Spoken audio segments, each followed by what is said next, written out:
Par une soirée lourde et silencieuse, dans un hôtel particulier du Faubourg Saint-Germain, un cri étouffé brisa l'ordre immuable d'un monde gouverné par les apparences. Ce soir-là, une servante osa répondre à un homme dont la puissance faisait trembler Paris. Ce soir-là, un secret enfoui menaça de ressurgir. Et ce soir-là, sans que personne ne le voie venir, le destin d'Yvonne croisa celui de Charles, ouvrant la porte à un conflit où le devoir affronte le désir et où un simple regard pourrait tout renverser. Restez avec moi. L'histoire qui commence est faite de vérité, de passion et de choix impossibles. Et si cette atmosphère vous envoûte déjà, abonnez-vous à la chaîne. Nous rêvons d'atteindre bientôt les 1000 abonnés pour continuer à grandir ensemble. Paris, année 1896.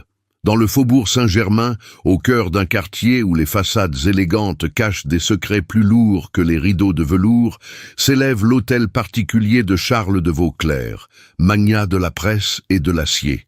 Une demeure si vaste que l'on dit qu'un souffle de vent y mettrait 1 heure à atteindre l'autre extrémité. Une maison magnifique, mais gouvernée par des règles invisibles, plus redoutées que celles de n'importe quel palais. C'est dans ce labyrinthe de couloirs, de tapis feutrés et de lustres silencieux que Yvonne Morel accomplit son service avec la précision d'une horloge ancienne. De taille fine, visage délicatement ovale et regard bleu-gris où se mêlent douceur et fierté, elle se déplace avec une grâce discrète, comme si elle craignait de déranger les murs. Sa robe sombre, son tablier d'un blanc impeccable et son chignon toujours tiré témoignent de son sens de l'ordre. Elle n'a que 21 ans, mais ses gestes portent la maturité de celles qui ont appris très tôt que la survie exige le silence. Madame Lenoir, la gouvernante, surveille le personnel avec une autorité sévère. Ses yeux sombres semblent tout voir, et ses mots, brefs comme le claquement d'un éventail, ne souffrent aucune contestation. Yvonne, le salon oriental doit être prêt avant la 4e heure, et n'oubliez pas de vérifier les rideaux. Monsieur de Vauclers n'apprécie pas la lumière trop vive. Yvonne incline la tête. Bien, Madame Lenoir, je m'en charge.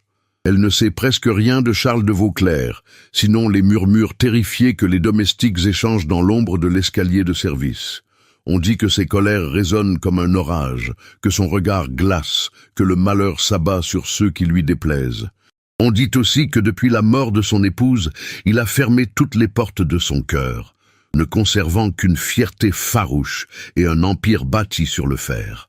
Pourtant, ce jour-là, avant même que la maison ne s'éveille entièrement, Yvonne le croise pour la première fois.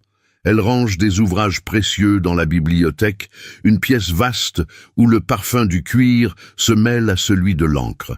La lumière du matin glisse à travers les hautes fenêtres, dessinant des éclats dorés sur les reliures anciennes. Elle ajuste un volume sur une étagère lorsqu'un souffle léger derrière elle fait frémir son épine dorsale. Elle se retourne.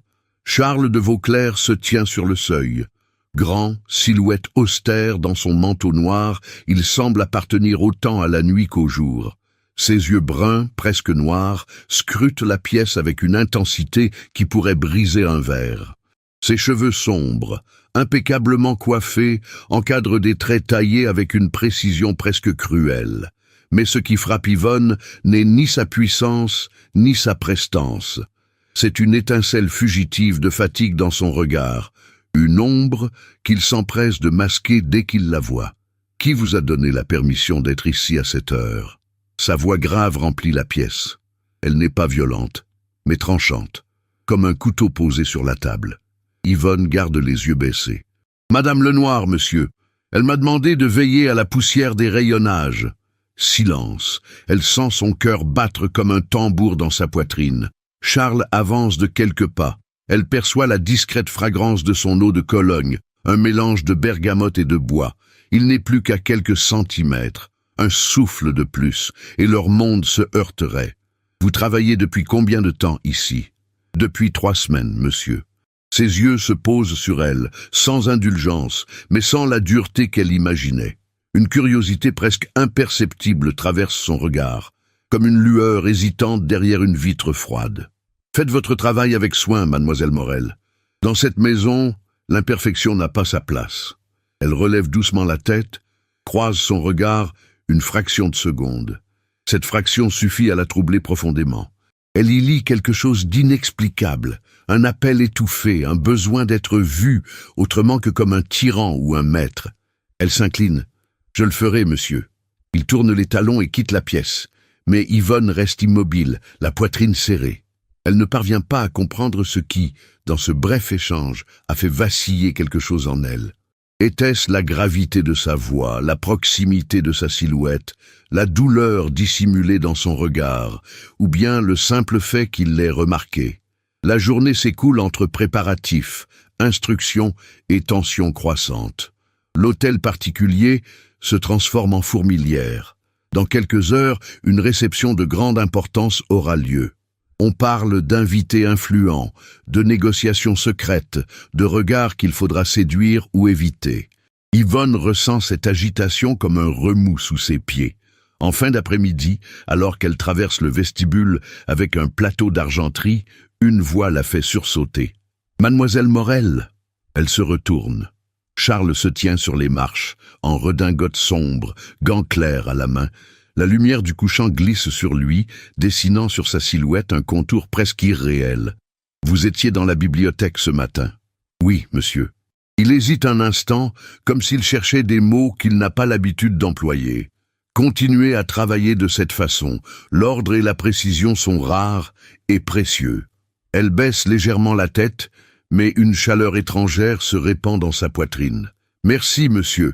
Je ferai toujours de mon mieux. » Leurs regards se croisent de nouveau. Cette fois, aucun des deux ne détourne immédiatement les yeux. Le temps semble ralentir, se suspendre comme une goutte de cristal au bout d'un lustre. Charles incline la tête avec une élégance presque douce, puis s'éloigne. Yvonne reste immobile, le plateau entre les mains. Elle n'ose respirer. Jamais elle n'aurait imaginé que l'homme le plus redouté de la maison puisse prononcer des mots qui ressemblent, même de loin, à un compliment. Mais elle ignore encore que ce simple échange deviendra le premier pas d'une tempête qui bouleversera leur vie. Les domestiques s'activent, les chandelles sont allumées une à une, les salons se parent d'éclats d'or et de musique. L'air devient lourd de parfums, de promesses et de dangers. Madame Lenoir s'approche d'elle et murmure « Ce soir, Yvonne, aucune erreur n'est permise. Dans cette maison, un faux pas peut briser un destin. » Le cœur serré, Yvonne acquiesce.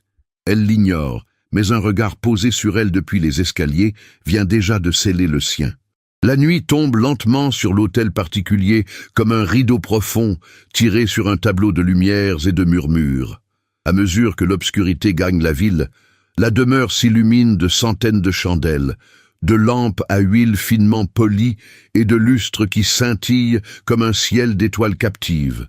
Ce soir, une réception de grande envergure doit réunir les personnalités les plus influentes de Paris, financiers, diplomates, héritières, industriels, artistes renommés. Tout doit être impeccable.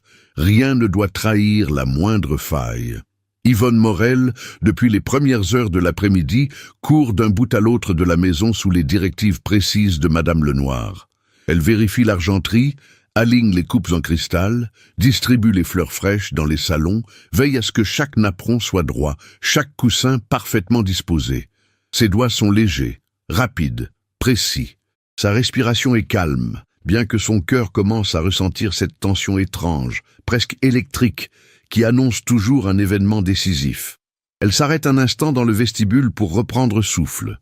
Dehors, les fiacres affluent déjà, roulis feutrés des roues sur les pavés, silhouettes élégantes descendant sous le bras de chauffeurs gantés. Dans l'air flotte un parfum de poudre de riz, de roses, de feuilles humides, de nuit naissante. On entend au loin les rires des invités impatients. Yvonne, les plateaux doivent être apportés dans le salon oriental. Dépêchez-vous, mon enfant, ou nous serons en retard, ordonne Madame Lenoir, dont le ton habituellement sévère trahit une légère nervosité. J'y vais immédiatement, Madame Lenoir. La jeune femme saisit un plateau d'argent lourd et frais sous ses doigts. Les cristaux disposés dessus sonnent doucement, comme un carillon délicat, chaque pas menaçant d'en bouleverser l'équilibre parfait. Elle avance en tenant sa respiration. consciente que la moindre maladresse pourrait être fatale en cette soirée, où les apparences valent plus que la vérité. Alors qu'elle s'approche du grand salon, elle aperçoit Charles de Vauclair dans l'entrée, en train d'accueillir des invités. Sa redingote noire, d'une coupe impeccable, souligne sa haute stature. Son visage est grave, presque sculptural, ses yeux sombres animés d'une intensité retenue. Il incline poliment la tête devant un ambassadeur, puis échange quelques mots avec une cantatrice célèbre. Mais son esprit semble ailleurs, tendu, presque tourmenté. Yvonne avance, silencieuse, mais un frisson la traverse en percevant la présence de cet homme, comme si l'air devenait plus dense autour de lui. Elle détourne le regard, ne voulant laisser transparaître le trouble né de leur bref échange du matin. Pourtant, au moment où elle passe près de lui, Charles relève les yeux un instant. Ce regard effleure son profil, comme une caresse involontaire. Elle sent ses joues chauffer. Elle serre un peu plus fort le plateau. La réception débute. Les invités se dispersent dans les salons, les conversations s'élèvent, les rires se mêlent aux notes d'un piano que l'on fait résonner dans un coin du grand hall. Les domestiques s'activent comme des ombres polies, glissant entre les convives, avec une adresse presque spectrale. Yvonne, concentrée, s'efforce de suivre le rythme des ordres. Elle place un plateau ici, retire un verre là, esquive une robe, contourne un geste trop large. Tout va si vite. La chaleur des chandelles, le parfum des fleurs, les voix enchevêtrées lui donnent le vertige. Pourtant, elle avance avec calme, détermination, comme un fil tendu au milieu d'une tempête de soie et de velours. Mais lorsque la soirée atteint son apogée, un incident infime vient rompre l'harmonie fragile. Dans le salon oriental, où les couleurs chaudes et les tentures brodées créent un décor presque irréel, un invité bouscule légèrement Yvonne en reculant brusquement pour mieux admirer un tableau. Le plateau qu'elle porte vacille. Une coupe de cristal glisse, tombe, se brise sur le parquet dans un éclat sonore, clair et tranchant. Le silence n'a pas le temps de s'installer. Déjà, un murmure se répand. Des regards se tournent. L'invité s'excuse maladroitement. Mais il est trop tard. L'incident attire l'attention de Charles de Vauclair. Il arrive d'un pas rapide, sa présence imposante creusant un sillon de tension parmi les convives. Ses yeux sombres se fixent sur le verre brisé, puis sur Yvonne, dont les mains tremblent légèrement malgré son effort pour rester droite. « Qui a fait cela ?» demande-t-il, d'une voix grave qui semble résonner jusque dans les boiseries. L'invité s'avance, confus. « Monsieur de Vauclair, c'est en partie de ma faute. Je ne vous ai pas parlé, monsieur. » Le silence s'épaissit. On entendrait presque le battement d'un cœur dans la pièce. Yvonne baisse la tête. « C'est moi, monsieur. Je suis désolé. Je vais nettoyer cela immédiatement. » Elle s'accroupit pour ramasser les éclats, mais Charles s'avance brusquement. « Ne bougez pas. » Sa voix claque comme un fouet. Yvonne relève les yeux, surprise. Elle voit, dans le reflet des cristaux brisés, son visage crispé, son regard brûlant d'un feu sombre. Il ne crie pas encore, mais la tempête gronde. Vous êtes ici depuis à peine 3 semaines, et déjà vous mettez en péril une réception cruciale. Comment pouvez-vous être aussi négligente? Les mots blessent de plus fort que des coups. Yvonne ouvre la bouche pour expliquer, mais il l'interrompt. Regardez-moi quand je vous parle. Elle lève les yeux. Ses mains tremblent. Un frisson lui parcourt l'échine. Les invités retiennent leur souffle. Charles s'avance d'un pas encore, trop près, bien trop près. Je tolère la perfection dans cette maison, seulement cela. Si vous n'êtes pas capable de comprendre ce qu'exige votre poste, alors dites-le clairement. Une chaleur brûlante monte dans la gorge de Yvonne. Elle respire profondément. Elle n'a jamais voulu attirer son ire, jamais voulu attirer son regard. Elle n'est qu'une servante. Mais elle ne peut supporter cette humiliation devant tant de témoins, cette injustice implacable. Alors, sa voix se brise, mais ce n'est pas la peur qui la guide. C'est un courage, né d'une blessure trop profonde. « Monsieur, je n'ai pas cherché à nuire. Je fais mon travail du mieux que je peux. Ce n'est pas suffisant. » Elle serre les dents. Ses yeux se relèvent, soudain habités d'une lumière nouvelle. « Ce qui n'est pas suffisant, monsieur, ce ne sont pas mes efforts, c'est votre regard. Vous voyez chaque erreur comme une offense, chaque maladresse comme un affront. Vous êtes puissant, mais vous vous comportez comme un homme qui se croit assiégé. Un souffle traverse la salle. Les invités se figent, stupéfaits qu'une simple domestique ose tenir tête à cet homme redouté. Charles reste immobile. Ses yeux s'écarquillent imperceptiblement. Une ligne de tension traverse son visage, comme si son masque venait de se fissurer. Yvonne poursuit, sa voix douce mais ferme. « Je ne suis pas une menace, monsieur. Je suis simplement une femme qui travaille. Je ne mérite pas vos cris. Je ne mérite pas que vous me traitiez comme si j'étais invisible ou méprisable. » Elle baisse légèrement la tête, mais son regard demeure fixe. « Vous êtes riche, monsieur. Respecté, admiré, mais personne ne vous parle jamais avec vérité. Peut-être est-ce pour cela que vous ne supportez pas la moindre faille. » Un silence profond s'installe, les chandelles semblent vaciller, et alors un geste inattendu se produit. Charles, frappé par la force tranquille de ses mots, chancelle en arrière. Ses mains cherchent l'appui d'un fauteuil, mais il manque son geste. Il se retrouve un instant à genoux, le souffle court, comme s'il venait de recevoir un coup au cœur. Les invités reculent, surpris, parfois choqués. Une rumeur naît. Yvonne, bouleversée, porte une main à sa bouche. « Monsieur, je ne voulais pas. » Il relève lentement la tête.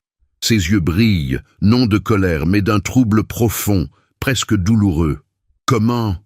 Sa voix se brise. « Comment osez-vous voir à travers moi ?» Elle reste immobile, figée dans une posture mêlée de respect et de stupeur. « Je n'ai pas osé, monsieur. Je l'ai simplement dit. Ce que tout le monde tait, ce que vous refusez d'entendre. » Un long silence les enveloppe, chargé d'une tension si intense qu'elle en devient palpable. Aucun invité ne respire. La musique s'est arrêtée. Le monde semble suspendu. Puis, Charles détourne le regard, comme aveuglé par quelque chose qu'il ne veut admettre. Il se redresse lentement, ses gestes lourds, presque hésitants. « Quittez cette pièce, mademoiselle Morel, maintenant. » Yvonne s'exécute, mais son cœur bat si fort qu'elle croit qu'il pourrait éclater. Elle traverse le salon, consciente des yeux qui la suivent, certains horrifiés, d'autres fascinés. Elle atteint le couloir, puis la pénombre, où elle s'adosse au mur, tremblante. Elle ne regrette pas ses paroles, mais elle pressent qu'elles viennent d'ouvrir une porte dont personne, dans cette maison, ne pourra jamais refermer le battant. Dans le salon, Charles de Vauclair reste seul au milieu des éclats de cristal brisés. Sa mâchoire est crispée, ses poings serrés. Mais ce n'est pas la colère qui l'habite, c'est quelque chose de plus profond, de plus dangereux encore. La première faille dans l'armure d'un homme qui n'a pas connu la vérité depuis bien trop longtemps. Et au cœur de cette faille, le visage de Yvonne Morel se dessine, lumineux, indomptable, inoubliable. L'aube se leva sur l'autel particulier avec une lenteur inhabituelle, comme si la maison elle-même craignait d'affronter les vestiges de la nuit précédente. Les rayons du soleil, timides, glissaient sur les vitres froides, révélant un silence lourd, presque oppressant. Rien ne bougeait dans les grands salons, encore imprégnés des parfums mêlés de fleurs et d'essences coûteuses. Les sièges de velours semblaient figés dans une attente anxieuse. Même les tapis, toujours impeccablement brossés, paraissait alourdi par une ombre invisible. Au rez-de-chaussée, dans les couloirs réservés au personnel, la tension était palpable. Les domestiques chuchotaient, se passaient des regards inquiets, se demandaient si la maison survivrait à l'orage qui avait éclaté la veille. Tout le monde savait que Charles de Vauclair ne pardonnait pas facilement une atteinte à son autorité. Et personne n'avait jamais vu une simple servante tenir tête à cet homme redouté. Yvonne Morel avançait d'un pas mesuré, son tablier soigneusement noué, ses cheveux tirés en arrière avec une précision presque rituelle. Elle n'avait pas dormi plus de quelques heures. Chaque fois qu'elle fermait les yeux, elle revoyait la scène, les éclats de verre au sol, les regards figés, la voix de Charles, son visage troublé, puis ce moment fugace où il avait vacillé. Mais ce qu'elle revoyait surtout, c'était l'expression de ses propres yeux lorsqu'elle lui avait répondu.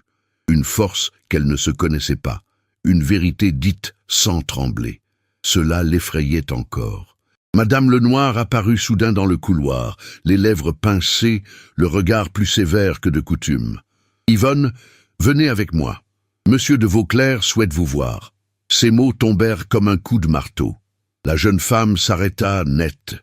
Une chaleur glacée lui parcourut l'échine. « Maintenant ? » ?»« Oui, et ne me faites pas répéter. » Les autres domestiques se figèrent, certains baissant les yeux avec compassion, d'autres avec effroi. Le verdict semblait déjà écrit. Renvoi immédiat, humiliation supplémentaire, peut-être même recommandation négative qui la condamnerait à ne retrouver aucun emploi dans une maison respectable. Yvonne inspira profondément. Elle ne pouvait pas reculer. « Très bien, Madame Lenoir. J'arrive. » Elle suivit la gouvernante jusqu'au grand bureau de Charles, situé au premier étage, une pièce où personne n'entrait sans invitation express. Le trajet lui sembla interminable. Chaque marche de l'escalier grinçait comme un avertissement funeste. Les portraits austères des ancêtres de Vauclair la fixaient depuis les murs, leur regard sévère semblant juger sa témérité. Arrivée devant la porte, Madame Lenoir frappa 2 fois, très doucement. « Entrez !» répondit une voix grave depuis l'intérieur. La gouvernante ouvrit la porte et s'effaça pour laisser passer Yvonne. « Monsieur, voici Mademoiselle Morel. Laissez-nous. » La porte se referma derrière elle avec un murmure de bois, laissant Yvonne seule face à Charles de Vauclair. La pièce était vaste, tapissée de boiseries foncées, ornée de bibliothèques remplies de volumes reliés. Le soleil matinal éclairait le bureau massif où des dossiers s'empilaient. Charles se tenait debout près de la fenêtre, tourné vers l'extérieur, les mains jointes dans le dos. Il portait une tenue de jour sobre, veste foncée, gilet gris perle, chemise impeccable. Son profil sculpté se détachait dans la lumière pâle. Il semblait immobile, mais tout en lui vibrait d'une tension silencieuse. Yvonne avança d'un pas hésitant. « Monsieur, vous souhaitiez me voir. » Il se retourna lentement. Son regard sombre se posa sur elle, mais il n'y avait plus la colère ardente de la veille. Ce qu'elle y lut la troubla plus encore. Une fatigue profonde, un trouble que même lui ne semblait pas comprendre. « Approchez, Mademoiselle Morel. » Elle obéit, serrant les doigts sur son tablier pour éviter qu'il ne tremble. « Savez-vous pourquoi je vous ai fait venir ?» Elle hésita. « Pour me renvoyer, monsieur. » Un sourire bref, douloureux, effleura ses lèvres. « Est-ce ce que vous désirez ?» Elle ouvrit la bouche, puis la referma. La question la déstabilisait. « Je ne désire que faire mon travail correctement. Je n'ai jamais voulu vous offenser. » Charles avança de quelques pas. Il se tenait maintenant à une distance si proche qu'elle sentait la chaleur de son souffle. « Vos paroles d'hier » Il marqua une pause, comme si elles lui brûlaient encore la gorge. « Personne ne m'avait jamais parlé ainsi. » Yvonne sentit ses joues s'empourprer. « Je n'aurais pas dû... » « Si, vous auriez dû. » Sa voix se brisa une seconde. « Et c'est précisément cela qui me dérange. » Elle le regarda, confuse. Son regard était moins sévère, mais 1000 fois plus intense. « Monsieur, je n'ai fait que répondre avec sincérité. » Il détourna les yeux comme si cette sincérité était un éclat trop vif. « Ce que vous avez dit... » Il inspira profondément. « C'était juste. » Elle n'osa pas bouger. Ses doigts se crispèrent sur son tablier. « Alors, pourquoi m'avez-vous appelé, monsieur ?» Cette fois, il plongea son regard dans le sien. Elle sentit une vague étrange se répandre en elle, chaude, profonde, parce que je ne sais pas comment réagir face à quelqu'un qui n'a pas peur de moi. La phrase resta suspendue dans l'air. Elle sentit son cœur se serrer, frappée par l'émotion inattendue de ces mots. Elle n'aurait jamais imaginé que cet homme puissant, redouté de tous, puisse avouer une telle fragilité. « Monsieur, » murmura-t-elle, la voix tremblante, « je ne cherche pas à vous défier, je veux seulement être traité avec respect. » Il fit un pas de plus vers elle. Leur proximité était brûlante. « Et si je vous disais que je souhaite réparer ce que j'ai brisé hier ?» Un souffle échappa à Yvonne. « Je ne sais pas quoi répondre. » Il baissa légèrement la tête, comme s'il cherchait ses mots. « Vous restez dans cette maison, Mademoiselle Morel, non pas parce que je veux vous punir ou vous acheter, mais parce que je reconnais votre valeur. » Elle sentit une chaleur se répandre dans son ventre. « Monsieur, je suis une simple servante. Et vous êtes bien plus que cela. » Ces mots, dit avec une sincérité calme, la frappèrent comme un coup de vent inattendu. Elle détourna légèrement les yeux pour reprendre souffle. « Je vous remercie, monsieur. Mais je ne veux aucune faveur. Je veux travailler de façon honnête. »« Et vous le ferez, » répondit-il avec douceur. « Vous le ferez comme personne d'autre ne le peut. » Un silence dense s'installa. Charles la regardait comme s'il essayait de comprendre un mystère qui lui échappait. Yvonne, elle, luttait contre l'émotion qui menaçait de lui monter aux yeux. Ce fut lui qui rompit la tension. « Je vous présente mes excuses, pour hier, pour mes éclats de voix, pour l'humiliation. » Elle leva les yeux, stupéfaite. Un homme comme lui s'excusait. « Monsieur, vous n'avez pas à... »« Si, j'ai à le faire. » Sa voix était basse, presque rugueuse de sincérité. Yvonne sentit son cœur battre plus vite. « J'accepte vos excuses, à condition que vous ne me parliez plus jamais ainsi. » Il esquissa un sourire discret. « Je vous le promets. » Elle sentit une chaleur douce se répandre en elle. Quelque chose venait de naître, fragile, mais réel. Elle fit mine de reculer, mais il reprit la parole, comme poussé par une impulsion qu'il ne contrôlait pas. « Mademoiselle Morel, puis-je vous demander quelque chose ?» Elle s'arrêta. « Oui, monsieur. Quand vous m'avez regardé hier, qu'avez-vous vu en moi ?» La question la prit au dépourvu. Elle sentit sa gorge se nouer. « J'ai vu un homme qui souffre et qui cache sa souffrance derrière sa colère. » Il ferma les yeux une seconde, comme si ces mots touchaient une plaie qu'il n'avait jamais montrée. « Vous êtes bien la seule à l'avoir remarqué. » Elle murmura. « Je ne voulais pas vous blesser. » Il rouvrit les yeux et la fixa. « Vous ne m'avez pas blessé, Yvonne. Vous m'avez réveillé. » Son prénom, prononcé pour la première fois, glissa entre eux comme une caresse. Elle ressentit une vague de chaleur, de douceur, de trouble. Elle leva les yeux, et l'espace d'un battement de cœur, leurs regards s'embrasèrent dans un silence qui disait plus que des mots. Elle recula d'un pas, cherchant à retrouver son souffle. « Je dois retourner à mes tâches, monsieur. »« Oui, bien sûr. » Sa voix était rauque. « Mais une dernière chose. » Elle attendit. « À partir de maintenant, si quelqu'un vous manque de respect dans cette maison, vous venez me voir, personnellement. » Elle sentit une émotion puissante monter dans sa poitrine. « Je vous remercie. » Il s'inclina légèrement de la tête. « Allez, Yvonne, et ne craignez rien. » Elle quitta la pièce, les jambes presque tremblantes. Lorsqu'elle referma la porte derrière elle, elle porta une main à son cœur. Sa respiration était courte. Elle sentait encore le regard de Charles sur elle, comme une chaleur persistante. Dans le couloir, les domestiques se tournèrent vers elle, certains cherchant à lire son expression, d'autres espérant une réponse à leurs questions silencieuses. Mais elle ne dit rien.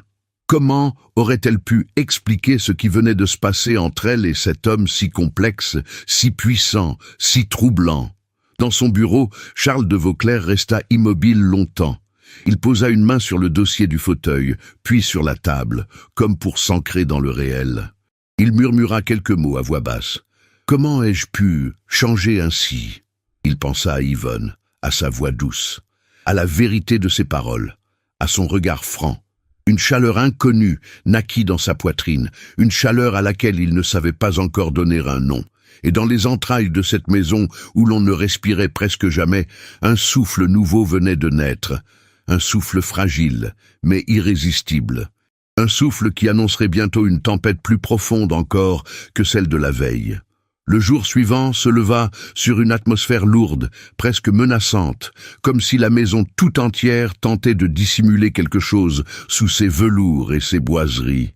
Une fine brume recouvrait les fenêtres du rez-de-chaussée, adoucissant les contours du jardin et plongeant l'hôtel particulier dans une semi-pénombre mélancolique. Le personnel travaillait en silence, conscient que le moindre bruit trop vif pourrait troubler l'équilibre fragile qui régnait depuis la réception. Yvonne Morel, malgré l'assurance que Charles lui avait donnée la veille, avançait avec prudence, le cœur serré par un mélange d'appréhension et de trouble profond. Chaque geste semblait chargé d'une intensité nouvelle. Alors qu'elle achevait de disposer des livres dans le petit salon, elle ne cessait de repenser aux mots que Charles lui avait adressés. Ce ton inhabituellement doux, cette sincérité inattendue dans sa voix, lorsqu'il lui avait demandé ce qu'elle avait vu en lui. Ces mots continuaient de résonner en elle comme un écho inévitable. Pourtant, une inquiétude sourde l'empêchait de se laisser envahir par cette chaleur naissante. Elle sait, par intuition, que tout changement dans le cœur d'un homme puissant attire des forces contraires, des regards envieurs, des voix venimeuses. Et, en effet, quelque chose de sombre planait déjà au-dessus de la maison. En fin de matinée, alors que le tumulte discret du service atteignait son rythme habituel, un courrier fut apporté dans un plateau d'argent. La gouvernante le remit elle-même à Charles, qui se trouvait dans la salle à manger, attablé devant une tasse de café qu'il n'avait presque pas touchée. Son visage, aux traits sévères, semblait plus fermé que la veille, comme si la nuit avait remué trop de pensées en lui. Yvonne passa brièvement dans l'embrasure de la porte pour apporter un vase rempli de branches d'eucalyptus, leur parfum frais adoucissant l'air. Elle aperçut Charles ouvrir la lettre avec une lenteur inhabituelle, ses mains puissantes légèrement crispées autour du papier. Dès qu'il eut parcouru les premières lignes, son visage se transforma. La couleur quitta ses joues, son regard s'assombrit dangereusement, son souffle se fit plus court. Il plia la lettre, reposant sa main dessus comme s'il tentait d'en contenir la brûlure. Madame Lenoir, attentive, s'approcha d'un pas mesuré. « Monsieur, tout va bien ?» Il répondit d'une voix basse. « Ce n'est rien, mais c'était un mensonge. » Et Yvonne le vit. Elle croisa son regard, l'espace d'une seconde. Ce fut bref, mais suffisamment intense pour qu'elle devine une douleur profonde, un trouble qu'il ne voulait confier à personne. Elle s'éclipsa aussitôt, respectant son besoin de silence. Mais l'inquiétude l'accompagnait désormais à chaque pas. Plus tard, dans l'après-midi, la maison s'apaisa suffisamment pour que Yvonne puisse retourner dans la bibliothèque. Elle arrangeait quelques livres quand elle perçut des pas lourds derrière elle. Avant même de se retourner, elle sentit un frisson lui parcourir l'échine. Charles se tenait dans l'ombre de la porte, le regard assombri, ses traits tendus par une lutte intérieure qu'il ne parvenait pas à dissimuler. « Monsieur, » murmura-t-elle, incertaine. Il entra lentement, refermant la porte derrière lui. « Je savais que je vous trouverais ici. » Elle posa un livre et se tourna vers lui. « Souhaitez-vous que je quitte la pièce ?»« Non, restez !» Sa voix, grave, vibrait d'une tension contenue. Il fit quelques pas vers elle, mais s'arrêta à une distance respectueuse, comme s'il craignait de franchir une frontière invisible. « Une lettre m'est parvenue ce matin. Une lettre qui ne devrait pas exister. » Elle le regarda avec douceur, invitant sans un mot à la confidence. « Veut-elle vous nuire, monsieur ?» Il secoua la tête, un sourire amer déformant légèrement ses lèvres. « Elle veut me détruire, et elle pourrait y parvenir si je ne reste pas vigilant. » Un souffle froid traversa la pièce. « Je suis désolé, monsieur. » Il leva les yeux vers elle, et pour la première fois ce jour-là, son regard perdit un peu de son obscurité. « Vous n'avez pas à être désolé, Yvonne. Vous n'avez rien fait. » Il marqua une pause, puis ajouta d'une voix plus basse, « Mais vous devez comprendre que certaines personnes voudraient se servir de vous pour m'atteindre. Elles pourraient penser que votre proximité avec moi est une faiblesse. » Yvonne sentit une onde de chaleur remonter jusque dans sa gorge. « Ma proximité, monsieur, je ne comprends pas. » Charles détourna légèrement le regard, comme s'il craignait de trop en révéler. « Ce que vous m'avez dit hier, ce que vous avez vu en moi, cela a laissé des traces, et ceux qui me surveillent sauront l'exploiter s'ils le peuvent. » Elle sentit sa poitrine se serrer. « Je ne veux pas être un danger pour vous, monsieur. » Il fit un pas vers elle, la lumière filtrant par la fenêtre dessinant un halo doré autour de son visage. « Vous n'êtes pas un danger, Yvonne. Vous êtes... » Il s'interrompit, cherchant ses mots. « Vous êtes une vérité que je n'avais pas entendue depuis trop longtemps. » Son souffle se fit court. Elle baissa les yeux, déstabilisée. « Je ne voulais pas vous blesser hier. Vous ne m'avez pas blessé. Vous m'avez réveillé. » Elle sentit son cœur battre plus fort. Les mots flottaient entre eux comme une caresse invisible. « Monsieur, » souffla-t-elle, « si cette lettre vous inquiète, puis-je au moins vous offrir mon soutien ?» Il hocha lentement la tête. « Votre soutien est plus précieux que vous ne le pensez, mais je ne veux pas que vous soyez prise dans quelque intrigue qui pourrait vous nuire.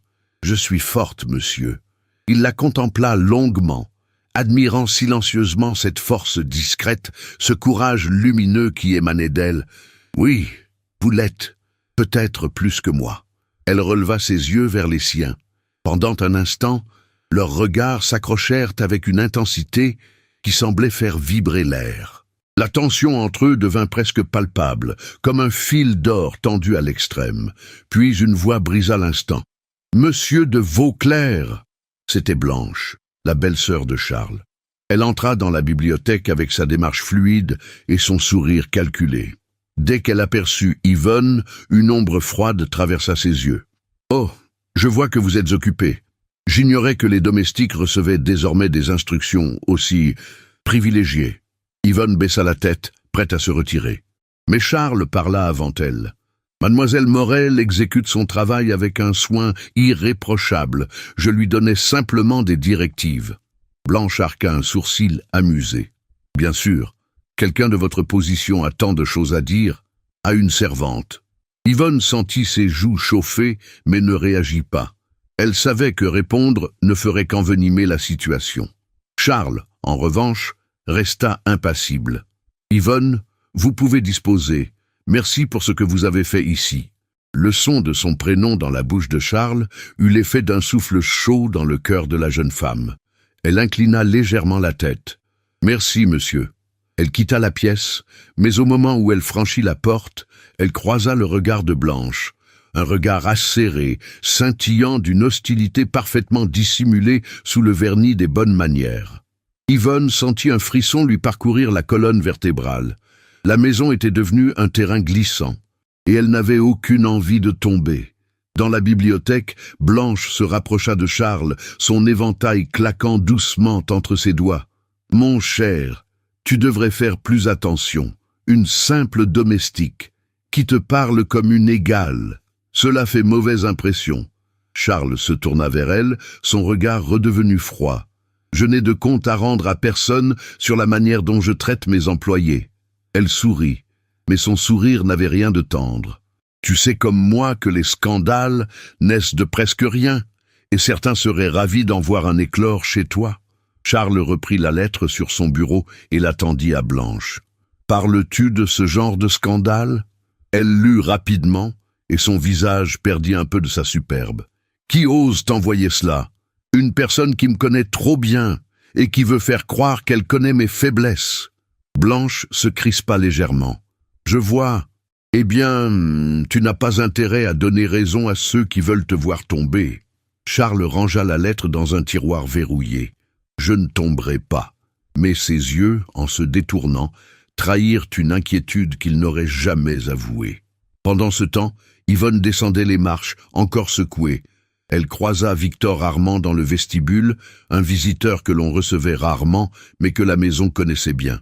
Il portait un sourire fin, trop fin pour être sincère. « Mademoiselle Morel, n'est-ce pas ?» demanda-t-il en inclinant légèrement la tête. Elle hésita. « Oui, monsieur. » Son regard se posa sur elle avec une curiosité presque malsaine. « Vous travaillez ici depuis peu, je crois. Prenez garde. Les maisons comme celle-ci avalent les âmes sensibles. » Elle resta silencieuse. « Mais j'imagine que vous savez vous défendre. » Elle serra son tablier. « Je fais simplement mon travail, monsieur. Bien sûr, pour l'instant. » Il s'éloigna avec un sourire ambigu. Lorsque Yvonne atteignit la cuisine, ses mains tremblaient légèrement. Elle comprenait désormais que la lettre n'était pas seulement une menace pour Charles, elle devenait une menace pour elle aussi.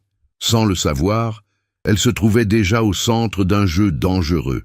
Mais dans le tumulte de ses pensées, une seule certitude brillait encore. Le regard de Charles, lorsqu'il lui avait dit qu'elle l'avait réveillé. Un regard qui la poursuivrait longtemps. La soirée du grand bal arriva avec une splendeur presque irréelle, enveloppant l'hôtel particulier d'un éclat qui semblait vouloir masquer la tension sourde qui montait entre ses murs depuis plusieurs jours. Dès le milieu de l'après-midi, une agitation fébrile régnait dans chaque pièce. Les domestiques couraient d'un salon à l'autre avec des plateaux d'argent, des candélabres fraîchement polis, des bouquets de roses et de lys préparés selon les goûts exigeants de la haute société parisienne. Le parfum des fleurs se mêlait à celui de la cire chaude, et la demeure tout entière paraissait vibrer sous la promesse d'une nuit où tout pouvait basculer. Yvonne Morel, vêtue de sa robe de service noire et de son tablier immaculé, s'efforçait de rester concentrée malgré le poids nouveau qui pesait sur sa poitrine. Ce qui s'était passé dans la bibliothèque quelques jours plus tôt continuait de l'habiter, de troubler chaque battement de son cœur. Les mots échangés avec Charles, leurs regards qui s'étaient frôlés comme deux âmes se reconnaissant sans se l'avouer, tout cela la poursuivait avec une intensité qu'elle tentait en vain d'étouffer. Pourtant, elle savait qu'elle devait rester à sa place ce soir. Un bal n'était pas seulement un événement mondain, c'était un théâtre où chaque geste, chaque expression, chaque murmure pouvait devenir une arme. Et Blanche de Vauclair, la belle-sœur de Charles, avait une maîtrise incomparable de ce jeu dangereux. La grande salle de bal brillait de mille feux. Les lustres en cristal scintillaient au-dessus des invités, leurs reflets se répercutant sur les miroirs ornant les murs. Les musiciens accordaient leurs instruments, produisant des notes délicates qui flottaient dans l'air comme des promesses encore suspendues. Les dames, parées de soies et de dentelles, avançaient dans leurs robes couleur de lune ou de rubis, tandis que les messieurs, en habits impeccables, faisaient résonner leurs bottines vernies sur le parquet poli. Yvonne glissait parmi eux comme une ombre silencieuse, portant un plateau de flûte de champagne. Elle sentait les regards de certains invités effleurer sa silhouette, non par intérêt, mais par habitude de considérer le personnel comme partie du décor. Pourtant, chaque fois qu'elle s'aventurait du côté de la porte principale, son regard cherchait instinctivement celui de Charles. Et il était là. Charles de Vauclair se tenait près de l'escalier, recevant ses invités avec une élégance contenue. Sa redingote noire soulignait sa stature imposante, et la lumière des chandelles accentuait les lignes sévères de son visage. Mais ses yeux semblaient chercher quelque chose dans la salle, comme un marin cherchant un phare dans la tempête. Lorsqu'ils rencontrèrent ceux d'Yvonne, même à distance, quelque chose se passa. Il y eut une étincelle silencieuse, un fil invisible qui les relia. Elle détourna les yeux aussitôt, sentant son cœur défaillir. Elle n'était qu'une servante. Lui, un homme de pouvoir, de haute société. Leur monde ne pouvait se rencontrer que dans les interstices clandestins du silence. Elle s'éloigna donc, les joues en feu, mais son trouble n'échappa pas à Blanche de Vauclair. La belle-sœur de Charles s'approcha d'elle avec la grâce féline d'une femme habituée à dominer son environnement.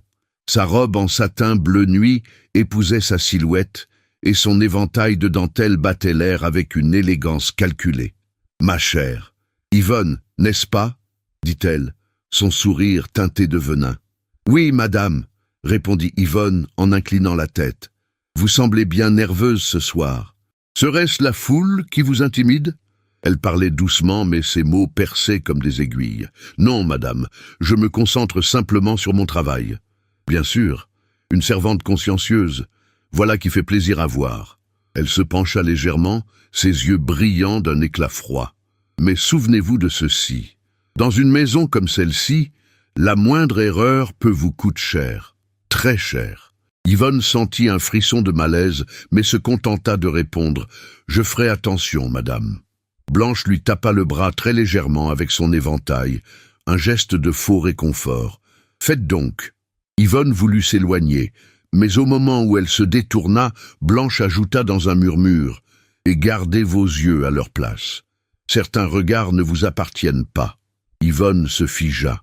Blanche reculait déjà, un sourire satisfait sur les lèvres. La soirée s'intensifia. Les musiciens entamèrent une valse et les couples se formèrent sur la piste. Les rires montaient, les conversations se déployaient en 1000 murmures élégants. Les domestiques circulaient entre les invités avec des gestes parfaitement synchronisés. C'est alors que survint le premier signe du piège. Près du buffet, un domestique plus âgé que les autres, un certain Lorrain que Yvonne n'avait jamais vu auparavant, fit tomber une lettre pliée sur le sol en la voyant passer. Elle se pencha pour la ramasser, persuadée qu'il s'agissait d'un simple oubli. Mais en la retournant, elle vit son nom, Yvonne Morel. Son cœur s'arrêta. Monsieur Lorrain, ceci est pour moi.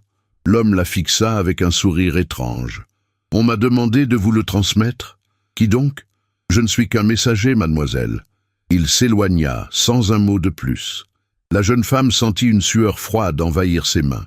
Elle ouvrit discrètement la lettre, protégée du regard des invités par un pilier de marbre. Une phrase unique y était inscrite, d'une écriture tranchante. « Si vous tenez à votre place, restez loin de lui. » Elle chancela. Une menace, une mise en garde. Mais de qui? Elle n'eut pas le temps de réfléchir. Un invité, affable, l'appela pour remplir son verre. Elle glissa la lettre dans sa poche et s'avança, tentant de maîtriser les battements affolés de son cœur. Alors qu'elle tendait une flûte à l'invité, une voix grave se fit entendre derrière elle. « Yvonne !» Elle se retourna.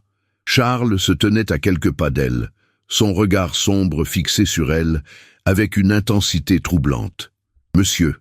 murmura-t-elle, la gorge serrée. « Il faut que je vous parle. Venez avec moi. » Elle suivit, consciente que chaque pas resserrait le nœud mystérieux dans lequel elle se retrouvait. Ils s'arrêtèrent près d'un paravent décoré de motifs orientaux, suffisamment éloigné de la foule pour leur offrir un semblant d'intimité, mais pas assez pour éviter tous les regards indiscrets. « Vous semblez agitée, Yvonne. Que s'est-il passé ?» demanda Charles, son ton chargé d'une inquiétude qu'il ne tentait même plus de dissimuler. Elle chercha ses mots. « Ce n'est rien, monsieur. Je ne veux pas vous déranger en pleine réception. » Il s'approcha davantage. « Vous me dérangez moins que tout ce qui se trouve dans cette salle. Dites-moi ce qui vous trouble. » Elle sentit son souffle se mêler au sien. « Je ne sais pas si je devrais... » Yvonne. Sa voix était douce, presque suppliante. « Je vous en prie. » Elle regarda ses mains tremblantes, puis sortit la lettre de sa poche. « J'ai reçu ceci. » Charles prit la lettre, la lut en silence, puis releva brusquement la tête. Son regard s'assombrit, une colère froide y brûlant comme une braise prête à s'embraser. « Qui a osé ?» murmura-t-il, serrant le papier entre ses doigts. « Je ne sais pas, monsieur. » Il ferma les yeux un instant, puis posa une main sur la sienne, si brièvement qu'elle aurait cru rêver. « Personne n'a le droit de vous menacer. Personne. » Elle sentit une vague de chaleur l'envahir, mais aussi une peur nouvelle. « Et pourquoi me viser, monsieur ?» Il rouvrit les yeux plongeant dans les siens. « Parce que vous comptez, plus que vous ne l'imaginez. » Elle inspira, incapable de se détacher de lui. Mais soudain, un bruit sec retentit derrière eux. Un plateau venait de tomber. Les invités se tournèrent. Lorrain, le domestique de tout à l'heure, accusa Yvonne d'un geste théâtral. « C'est elle! Elle a voulu prendre quelque chose dans le secrétaire. Je l'ai vue. » Un murmure indigné se répandit dans la salle. Yvonne, paralysée, sentit le sol se dérober.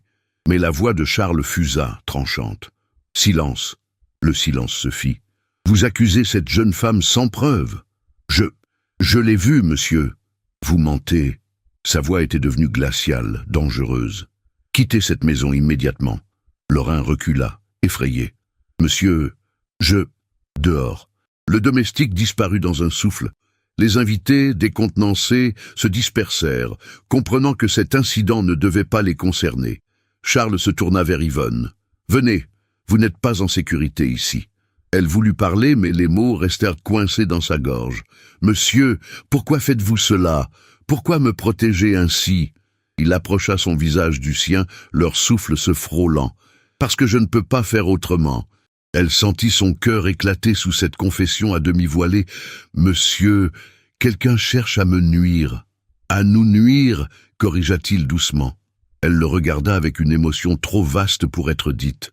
La musique reprit, entraînant les couples dans une valse brillante. Mais derrière le paravent, dans cet espace minuscule où leurs mains s'étaient presque effleurées, une vérité brûlante venait de s'allumer. Une vérité que ni l'un ni l'autre ne pouvaient plus ignorer. Le lendemain du bal se leva dans un voile de bruine légère, comme si le ciel lui-même tentait d'effacer les traces des tensions de la veille. L'air froid glissait entre les branches nues du jardin, et la façade de l'hôtel particulier semblait enveloppée dans un manteau de silence presque irréel. À l'intérieur, la maison ne retrouvait que lentement son souffle. Les domestiques, fatigués par la nuit courte, se déplaçaient avec une prudence inhabituelle, comme s'ils craignaient de briser un équilibre fragile. Yvonne Morel s'était levée avant l'aube, incapable de trouver le repos. Son esprit tourbillonnait encore sous les images de la veille. La lettre menaçante, l'accusation mensongère, la colère de Charles lorsqu'il l'avait défendu, et surtout cette confession voilée, si douce, qu'elle avait semblé chuchotée par son cœur plus que par sa voix. Elle ajusta son tablier, lissa sa robe noire avec soin et descendit les escaliers en colimaçon qui menaient au couloir du service. Ses pas résonnaient faiblement dans l'air froid du matin. Elle se dirigea vers la cuisine pour commencer sa tâche. Mais Madame Lenoir l'interpella avant qu'elle n'atteigne la porte. La gouvernante, droite comme un chêne centenaire, la scruta un long moment avant de parler. « Mademoiselle Morel, Monsieur de Vauclair souhaite vous voir dans le petit salon. » Immédiatement. Le cœur d'Yvonne se serra. « Est-ce que je dois m'inquiéter, madame ?»« Je ne suis pas là pour interpréter les intentions de monsieur, » répondit sèchement Madame Lenoir, bien qu'un bref éclat d'inquiétude traversa son regard. Yvonne hocha la tête et prit la direction du petit salon. À chaque pas, elle sentait son cœur frapper contre sa poitrine. Le couloir était silencieux, illuminé par la lueur pâle du matin filtrant à travers les vitres. Elle inspira profondément avant de pousser la porte. Charles se tenait près de la fenêtre, les mains croisées derrière le dos, observant la bruine qui tombait finement sur le jardin. Sa posture semblait figée dans une tension contenue. Lorsqu'il se retourna, son regard sombre la traversa comme une onde chaude. « Entrez, Yvonne. » Elle referma doucement la porte derrière elle. « Vous vouliez me voir, monsieur ?»« Oui. Approchez, je vous prie. » Elle fit quelques pas, mais s'arrêta à une distance respectable. Son souffle ne lui appartenait plus. La lumière du matin donnait à Charles une aura presque éthérée, adoucissant les lignes de son visage habituellement si sévère. « Comment vous sentez-vous après tout ce qui s'est passé hier soir ?» demanda-t-il, sa voix basse, grave, teintée d'une inquiétude sincère. Elle baissa légèrement les yeux. « Je vais bien, monsieur. J'étais juste surprise et un peu effrayée. Vous aviez raison de l'être. Ce qui s'est passé n'était pas une simple maladresse. On a tenté de vous piéger. » Elle leva les yeux vers lui, le cœur serré. « Je ne comprends pas pourquoi quelqu'un ferait cela, monsieur. Je ne suis qu'une servante. » Il s'approcha doucement, chaque pas semblant résonner dans son propre cœur. « Vous n'êtes pas qu'une servante, Yvonne. » Sa voix vibrait d'une intensité qui fit frémir l'air entre eux. « Et c'est précisément cela que certains ne supportent pas. » Elle sentit la chaleur monter dans ses joues. « Parce que vous me protégez, parce que je vous vois. » Les mots tombèrent comme une caresse ardente. Elle eut l'impression que tout autour d'eux se dissolvait, ne laissant que l'espace étroit où leurs émotions se rejoignaient. « Monsieur, » souffla-t-elle, « je ne veux pas être la cause de vos ennuis. » Il secoua la tête. « Ce ne sont pas des ennuis, Yvonne. C'est une réalité que je dois affronter. Mais je refuse que vous soyez blessée à cause de moi. » Elle recula légèrement, troublée. « Pourquoi vous souciez-vous autant de moi, monsieur ?» Pendant un instant, il sembla hésiter, comme s'il luttait contre un aveu qui menaçait de briser des murs trop anciens. « Parce que vous êtes la première personne à m'avoir parlé avec honnêteté depuis des années. Parce que votre courage me touche. Parce que lorsque je vous regarde... » Il interrompit sa phrase, sa gorge nouée par une émotion trop forte pour être dite. Yvonne sentit ses mains trembler. « Monsieur, je ne suis pas sûr de mériter tout cela. »« Et moi ?» répondit-il doucement. « Suis-je digne de votre regard ?» La question la frappa de plein fouet. Elle fit un pas vers lui sans s'en rendre compte. « Vous êtes un homme juste, monsieur, même si vous avez parfois perdu le chemin. Mais je crois... » Elle inspira, cherchant le mot juste. « Je crois que vous avez encore un cœur profondément bon. » Son visage se détendit, une vulnérabilité rare éclairant ses yeux. « Vous n'avez pas idée de ce que signifie pour moi d'entendre cela, » murmura-t-il. Un silence épais, plein de tensions douces, les enveloppa. Le bruit de la bruine contre les vitres semblait rythmer leur respiration. Charles s'approcha encore légèrement, tendant la main comme pour effleurer la sienne, mais il s'arrêta à quelques centimètres, incapable de franchir la ligne invisible dictée par leur position sociale. « Hier soir, quand je vous ai vu menacé, J'ai ressenti quelque chose que je n'avais pas ressenti depuis bien longtemps. Une peur différente. Une peur de vous perdre. Elle sentit une décharge chaude traverser son corps. « Monsieur, je suis là. Je ne vous ai pas quitté. » Il sourit, un sourire rare, tendre, presque fragile. « Je sais, mais cette maison n'est pas sûre pour vous. Alors apprenez-moi à la traverser sans tomber. » Ces mots, aussi doux qu'une promesse, firent naître dans son regard une lumière nouvelle. Elle avait prononcé cela sans calcul, guidée par une sincérité pure, presque instinctive. Charles baissa les yeux, comme si cette phrase venait de fissurer encore davantage l'armure qu'il portait depuis tant d'années. « Vous êtes une femme exceptionnelle, Yvonne. » Elle se figea. « Je suis une servante, monsieur, une femme sans fortune, sans nom. Et c'est ce qui vous rend encore plus remarquable. Vous ne jouez aucun rôle. Vous n'avez aucune façade. Vous êtes vrai. » Elle sentit son cœur se gonfler d'une émotion si profonde qu'elle en eut presque le vertige. Ils restèrent ainsi, face à face, leur souffle se frôlant, leur cœur battant à l'unisson, sans jamais se toucher. Mais avant que l'instant ne devienne trop brûlant, la porte s'ouvrit brusquement. Blanche entra, son expression dure, son regard glacé évaluant immédiatement la proximité entre eux. « Charles, nous devons parler de ce qui s'est passé hier, » dit-elle d'un ton tranchant. Puis, se tournant vers Yvonne, « Vous pouvez disposer, mademoiselle. » Yvonne sentit une pointe de crainte, mais avant qu'elle ne recule, Charles posa doucement une main sur son bras. Le contact léger mais profond fit trembler sa peau. « Restez, Yvonne, ce que j'ai à dire vous concerne aussi. » Le visage de Blanche se durcit, mais elle ne protesta pas. Du moins pas tout de suite. « Très bien, si vous tenez absolument à ce qu'elle entende cela. » Elle avança dans la pièce, referma la porte derrière elle, puis planta son regard dans celui de Charles. « Victor Armand a répandu des rumeurs hier soir, et elles vous concernent tous les deux. » Yvonne sentit la terre se dérober sous ses pieds. Charles, lui, pâlit légèrement. « Quelle rumeur !» Blanche croisa les bras. « Que vous protégez cette servante d'une manière, disons, trop personnelle. Quelle serait devenue votre faiblesse? Que vous auriez des préférences déplacées? Que la maison n'est plus tenue avec l'autorité nécessaire ?» Elle laissa un silence lourd tomber entre eux, savourant l'impact de ses mots. Yvonne sentit son cœur se serrer violemment. « Je n'ai rien fait pour... »« Je le sais, » répondit Charles aussitôt, sa voix tendue. « Et quiconque s'en prendra à vous devra répondre à moi. » Blanche soupira. « Charles, tu ne peux pas te permettre cela. Les rumeurs détruisent des hommes de ton rang. Si tu donnes l'impression d'avoir perdu la tête à cause d'une domestique... » Assez. Sa voix claqua comme un tonnerre. Yvonne recula d'un pas, bouleversée. Charles s'approcha d'elle. « Ne laissez pas ces mots vous atteindre. Je vous protégerai. » Elle leva les yeux vers lui, déchirée entre la peur et une émotion si forte qu'elle en tremblait. « Monsieur, je ne veux pas que votre réputation souffre à cause de moi. Ma réputation n'a jamais eu autant d'importance que... » Il s'interrompit, conscient que Blanche les écoutait. Blanche soupira longuement. « Charles, tu joues un jeu dangereux, et cette maison va en payer le prix. » Elle sortit sans un mot de plus. Le silence retomba. Charles se tourna vers Yvonne. « Ne croyez pas un seul instant que vous êtes un fardeau.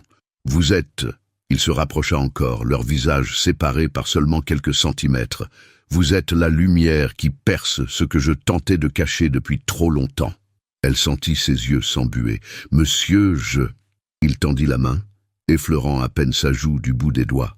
Un contact presque inexistant. Presque imaginaire, mais suffisant pour envoyer une vague brûlante dans tout son corps. « Je suis profondément attaché à vous, Yvonne, et je ne le cacherai plus. » Elle ferma les yeux sous l'effet de l'émotion.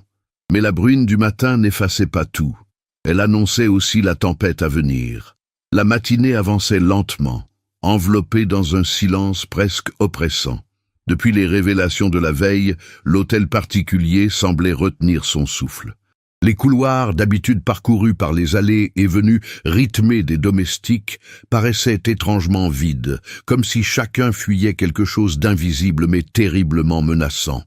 Le brouillard extérieur s'accrochait aux vitres et recouvrait les jardins d'une brume épaisse, ajoutant à l'atmosphère une tension diffuse. Yvonne Morel, les mains crispées autour d'un panier de linge, avançait avec une prudence nouvelle dans les couloirs du premier étage. Depuis que Charles lui avait avoué, avec des mots à peine retenus, qu'il tenait à elle, son cœur battait d'une manière différente, comme si une lumière nouvelle s'était allumée à l'intérieur.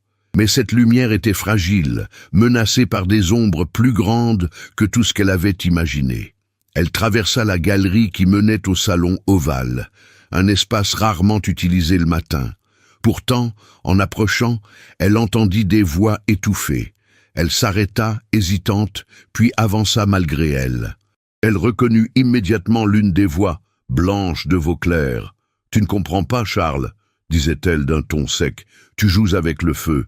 Tu mets en péril ton nom, ta fortune et toute notre famille. Et pourquoi ? Pour une fille sans éducation, sans héritage, sans nom. » Le cœur d'Yvonne se serra. Elle voulut reculer, mais les mots la clouaient au sol. La réponse de Charles tomba, calme mais tranchante. « Ce que je fais de ma vie ne te regarde pas autant que tu sembles le croire. » Blanche éclata d'un petit rire amer. « Ne te voile pas la face. Toute la ville sait déjà que tu t'attaches à cette servante. Les rumeurs se répandent plus vite que tu ne le crois. » Un silence bref, lourd. Puis Charles répondit d'une voix plus profonde, vibrante d'une émotion contenue. « Oui, je m'attache à elle. Et alors ?» Yvonne porta une main à sa bouche pour étouffer un souffle tremblant. Il venait de l'admettre à voix haute. Devant quelqu'un, il venait d'admettre qu'elle comptait. « Alors, tu scelles ton propre malheur, » répliqua Blanche froidement. « Les gens ne te pardonneront pas une faiblesse pareille. Victor Armand attend la moindre occasion pour t'abattre. Et cette jeune femme, elle deviendra ton talon d'Achille. » La jeune servante sentit un vertige la saisir. Elle recula instinctivement et une latte du parquet craqua sous son pied. Le silence tomba dans le salon. « Qui est là ?» lança Blanche. Yvonne s'écarta précipitamment, voulant disparaître dans le couloir, mais la porte s'ouvrit brusquement. Blanche apparut, le visage dur comme une lame d'acier. Tiens donc, quelle surprise! Charles la rejoignit aussitôt. Lorsqu'il vit Yvonne, son regard changea complètement, un mélange de douceur, d'inquiétude et de quelque chose d'encore plus profond. « Yvonne, que faites-vous ici ?» Elle baissa les yeux, honteuse d'avoir entendu ce qu'elle n'aurait pas dû. « Je passais simplement, monsieur, je ne voulais interrompre personne. » Blanche croisa les bras avec un sourire glacial. « Un hasard, bien sûr. Comme il est commode d'être au bon endroit pour entendre des choses qui ne vous concernent pas. » Yvonne sentit ses joues brûler. « Je ne cherchais pas à écouter, madame. Charles l'interrompit doucement. « Yvonne, venez avec moi. »« Oh non, Charles, » ricana Blanche. « Chaque fois que tu la protèges, tu lui confirmes exactement ce qu'on reproche déjà. » Il se tourna vers elle avec un calme menaçant. « Je n'ai pas besoin de tes conseils. » Blanche leva les mains, théâtrale. « Très bien. Va donc. Nous verrons bien jusqu'où cela te mène. » Charles prit une profonde inspiration et invita Yvonne d'un geste à le suivre. Ils marchèrent en silence jusqu'à la bibliothèque. Une fois la porte fermée derrière eux, le silence se fit plus doux, mais tout aussi dense. Il se tourna vers elle, son expression préoccupée. « Yvonne, je suis désolé que vous ayez entendu cela. » Elle secoua la tête. « Vous n'avez pas à vous excuser. Je n'aurais pas dû être là. » Il s'approcha, son regard profond cherchant le sien. « Ce qu'elle a dit ne change rien, rien. Je veux que vous le sachiez. » Elle sentit l'émotion lui monter à la gorge. « Monsieur, je suis effrayé. Pas pour moi, mais pour vous. Pour ce que les gens pourraient dire ou faire. » Il s'approcha encore, si près qu'elle sentit la chaleur de sa respiration effleurer sa peau. « Je n'ai jamais eu peur des autres, Yvonne, mais j'ai peur de vous perdre. » Ses yeux se levèrent vers les siens, brillants d'une douceur infinie. « Vous ne m'avez pas, monsieur. Comment pourriez-vous me perdre ?» Il passa une main sur son front comme pour chasser un trouble trop lourd. « Parce que je tiens à vous plus que je ne le devrais. Parce que vous êtes devenu essentiel dans cette maison, dans ma vie, et parce que ceux qui veulent me nuire ont compris cela. » Il s'interrompit un instant, cherchant ses mots. « Yvonne, Tout ce que je veux, c'est vous protéger. » Elle fit un pas vers lui, guidée par ce lien inexprimable entre eux. « Et moi, monsieur, je ne veux pas être un fardeau pour vous. »« Vous n'êtes pas un fardeau, » répondit-il d'une voix basse. « Vous êtes ma lumière dans cette obscurité. » La phrase, pleine d'une tendresse troublante, la laissa sans voix. Elle sentit son cœur battre avec une force qu'elle ne connaissait pas. Durant un instant suspendu, leurs visages se frôlèrent presque, comme si le monde entier attendait leur souffle. Mais avant que leur proximité n'aille plus loin, on frappa à la porte. Charles se redressa immédiatement. « Entrez !» Madame Lenoir apparut, le visage tendu, tenant une enveloppe cachetée de rouge. « Monsieur, ceci vient d'arriver. On dit que c'est urgent. » Charles prit la lettre, et son visage changea dès qu'il reconnut le sceau. Un sceau qui n'annonçait jamais rien de bon. « Merci, Madame Lenoir. Vous pouvez disposer ?» La gouvernante s'inclina et sortit. Charles déchira l'enveloppe. Ses yeux parcoururent les lignes rapidement, puis se figèrent. Son expression devint grave, presque livide. Yvonne sentit son cœur se glacer. « Monsieur, qu'est-ce que c'est ?» Il leva lentement les yeux vers elle. « Un avertissement très clair. » Elle fronça les sourcils, inquiète. « De qui ?» Il serra la lettre entre ses doigts. « De quelqu'un qui souhaite me voir tomber. Quelqu'un qui sait exactement où frapper. » Elle déglutit. « Est-ce à cause de moi ?» Il secoua la tête. « Non, à cause d'eux, parce qu'ils sont prêts à tout. » Elle sentit un frisson parcourir sa colonne. « Que disent-ils » demanda-t-elle d'une voix tremblante.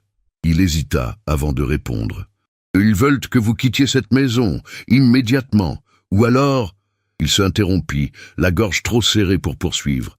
Elle sentit ses jambes vaciller. « Monsieur, je ne veux pas vous causer davantage d'ennui. » Il avança vers elle, sa voix vibrante d'émotion. « Yvonne, écoutez-moi bien. Je ne vous laisserai partir que si c'est votre souhait, pas parce qu'il l'exige. » Elle posa une main sur sa poitrine, là où son cœur battait contre sa paume. « Monsieur, je ne veux pas partir. Pas tant que vous aurez encore besoin de moi. » Il ferma les yeux, comme frappé par la beauté simple de ces mots. « Alors je me battrai pour vous garder ici, » murmura-t-il. Mais au moment où il prononçait ces mots, la maison sembla frémir, comme traversée par une ombre silencieuse, une ombre qui annonçait que le jeu venait de changer, et qu'aucun d'eux n'en sortirait indemne. Pourtant, dans le cœur de Yvonne, une vérité restait immuable. Elle ne craignait plus l'obscurité tant qu'il lui restait sa lumière. L'hôtel particulier s'éveillait à peine, mais déjà un frémissement inquiétant parcourait ses couloirs. À l'extérieur, un ciel gris et lourd annonçait une journée sombre, presque orageuse, bien que l'air restât immobile. Dans les jardins, la rosée accrochée aux feuilles brillait d'un éclat froid, comme si la nature elle-même retenait son souffle. La maison semblait écouter, aux aguets, consciente que quelque chose s'était déplacé dans l'équilibre fragile qui la tenait debout. Yvonne Morel, debout près de la porte du petit office, observait le silence inhabituel qui régnait parmi les domestiques. Les voix, lorsqu'elles se faisaient entendre, n'étaient que de brefs chuchotements. Les regards se détournaient dès qu'elle approchait. Ce n'était pas de la méchanceté, c'était de la peur. Une peur qui, elle le sentait, la plaçait désormais au centre d'un jeu dangereux qu'elle n'avait jamais voulu rejoindre. Elle inspira profondément et se dirigea vers le couloir principal, déterminée à commencer la journée avec la même rigueur que d'habitude. Mais avant qu'elle n'atteigne l'escalier, elle aperçut Blanche de Vauclair, en grande conversation avec une femme élégante qu'elle n'avait jamais vue auparavant. Toutes deux parlaient d'un ton bas, mais l'intensité de leurs regards suffisait à glacer l'air autour d'elle. En voyant Yvonne, Blanche esquissa un sourire lent, un sourire qui trahissait la satisfaction perfide de quelqu'un qui tenait une arme invisible. « Tenez, justement, la voilà !» dit-elle à sa compagne. « Comme je vous le disais, elle est au centre de toutes les attentions. » La femme pivota, détaillant Yvonne de haut en bas avec un mépris parfaitement maîtrisé. « C'est elle ? » ?»« Oui, Yvonne Morel, la protégée de Monsieur de Vauclair. » répondit Blanche, avec une ironie claire. Yvonne sentit un frisson lui parcourir la peau, mais elle resta droite. « Madame » murmura-t-elle en inclinant la tête. La femme, sans répondre à son salut, enchaîna. Je comprends maintenant pourquoi les rumeurs se répandent si vite. Une simple servante au milieu de tout cela. Quel scandale pour une maison aussi respectable. Les mots frappèrent Yvonne comme une gifle silencieuse. Blanche, satisfaite, fit claquer son éventail. Nous devrions poursuivre cette conversation ailleurs. Elles partirent, laissant derrière elles un parfum trop sucré et une blessure ouverte dans l'air. Yvonne demeura immobile quelques instants, le cœur serré. Les rumeurs ne se contentaient plus de circuler en coulisses. Elles prenaient désormais forme, se glissaient dans les regards, dans les conversations chuchotées, dans cette menace complexe qui la suivait comme une ombre. Elle se ressaisit et s'apprêtait à poursuivre son chemin lorsqu'elle aperçut une silhouette qu'elle reconnaissait mieux que n'importe quelle autre. Charles de Vauclair descendait l'escalier d'un pas lent, le visage fermé, ses traits tirés par quelques préoccupations trop lourdes. Sa redingote sombre accentuait son allure imposante, mais ses yeux, eux, semblaient chargés d'une fatigue profonde. En la voyant, il s'arrêta net. Yvonne, sa voix était douce, mais brisée par un trouble qu'elle perçut immédiatement. Elle s'avança, inquiète. « Monsieur, tout va bien ?» Il jeta un regard autour d'eux, puis lui fit signe de le suivre jusqu'au petit salon voisin. Une fois la porte refermée, le silence devint plus dense, plus intime, comme un écrin fragile autour d'eux. « J'ai appris ce qui s'est dit dans le couloir, » dit-il en serrant la mâchoire. « Elle n'avait aucun droit de vous parler ainsi. » Elle secoua doucement la tête. « Cela ne m'atteint pas, monsieur. Je suis habitué à me faire discrète. »« Discrète ?» murmura-t-il en la regardant avec une intensité brûlante. « Vous ne devriez jamais avoir à vous cacher. » Elle détourna légèrement le regard, troublée par la chaleur de ses yeux. « Si cela peut vous protéger, monsieur, alors je le ferai. » Il s'approcha lentement, comme si chaque pas pesait lourd d'un désir interdit. « Non, Yvonne, je ne veux pas que votre vie devienne un sacrifice à cause de moi. » Elle sentit sa gorge se serrer. « Ce n'est pas un sacrifice si je le choisis. » Il inspira profondément, comme si ces mots l'avaient frappé directement au cœur. « Vous n'imaginez pas ce que vous réveillez en moi quand vous parlez ainsi. » Elle leva les yeux vers lui. « Alors dites-le-moi. » Il hésita, ses doigts effleurant presque son bras, puis se ravisa d'un geste infime, retenu par cette frontière sociale qui les séparait encore. « Je tiens à vous plus que je ne l'aurais cru possible, et plus que je ne devrais. » La confession se déposa dans l'air comme une braise ardente. Yvonne sentit la chaleur monter en elle, douce et brûlante à la fois. « Monsieur !» Elle allait répondre lorsque la porte s'ouvrit brusquement. Madame Lenoir entra, le visage pâle, visiblement bouleversé. « Monsieur, pardonnez-moi, mais ceci vient d'arriver. On dit que c'est important. Pour vous. » Elle tendit une nouvelle lettre scellée. Le visage de Charles se durcit à sa simple vue. Il prit la lettre, la décacheta et parcourut son contenu. Ses yeux se firent plus sombres à mesure qu'il lisait. Lorsqu'il releva la tête, une tension dure avait envahi son regard. « Que se passe-t-il, monsieur ?» demanda Yvonne, la voix tremblante. Il replia la lettre avec soin et la glissa dans sa poche. Rien qui ne doive vous inquiéter, mais elle savait lire dans ses yeux. Cela la concernait. Cela les concernait tous les deux. « Monsieur, dites-moi la vérité. » Il se passa une main sur le front. « Quelqu'un cherche à vous discréditer, Yvonne, et à me faire croire que vous avez des intentions cachées. » Elle resta figée, estomaquée. « Moi, pourquoi ferais-je cela ?» Il secoua la tête. « Je ne crois pas un mot de ces accusations. Mais elles sont rédigées d'une manière qui vise à me déstabiliser, à nous séparer. » Elle sentit son cœur se serrer d'une angoisse nouvelle. Que disent-ils exactement? Il la regarda longuement, comme s'il pesait la douleur qu'il allait lui infliger en répondant. Ils prétendent que vous saviez ce que vous faisiez depuis le début, que vous cherchiez à gagner ma faveur, que vous profitiez de ma solitude pour m'attirer dans un piège. Les mots tombèrent, lourds, violents. Yvonne porta la main à sa poitrine. « Monsieur, comment peuvent-ils inventer cela? Je n'ai rien demandé, je n'ai rien voulu. » Il fit un pas vers elle et, cette fois, il ne retint pas son geste. D'un mouvement lent, presque tremblant, il posa sa main sur la sienne. « Je le sais, Yvonne, je vous crois. Et c'est pour cela qu'ils s'en prennent à vous, parce que je vous crois. » Elle sentit la chaleur de sa main se mêler à la sienne. Un contact simple, mais qui bouleversa tout son être. « Monsieur, je n'ai que la vérité à vous offrir, rien d'autre. Et c'est tout ce que j'ai besoin d'entendre. » Leurs regards se scellèrent, pleins d'une intensité tendre, profonde, qui aurait suffi à faire taire toute la maison. Mais la réalité reprit ses droits lorsque quelqu'un frappa à la porte. Cette fois, c'était un domestique, le visage inquiet. « Monsieur, Victor Armand demande à vous voir. Il insiste. » Yvonne sentit un frisson parcourir son corps. Charles, lui, ferma les yeux une seconde, rassemblant sa force. « Très bien, je le recevrai. » Le domestique s'éclipsa. Charles se tourna vers Yvonne. « Vous ne devez pas rester ici lorsque je lui parlerai. Je ne veux pas qu'il vous voie. » Elle secoua la tête. « Je peux rester dans le couloir, monsieur. Je ne veux pas vous laisser affronter cela seul. » Il lui caressa doucement la joue, geste si discret qu'il aurait pu passer pour une illusion, mais elle en ressentit chaque fibre, chaque nuance. « Vous n'imaginez pas ce que votre présence m'apporte, Yvonne. Mais pour l'instant, je vous en prie, cachez-vous. » Elle hocha la tête, trop émue pour parler. Elle glissa vers la porte latérale qui menait à la pièce adjacente et s'y dissimula, laissant un interstice suffisant pour entendre.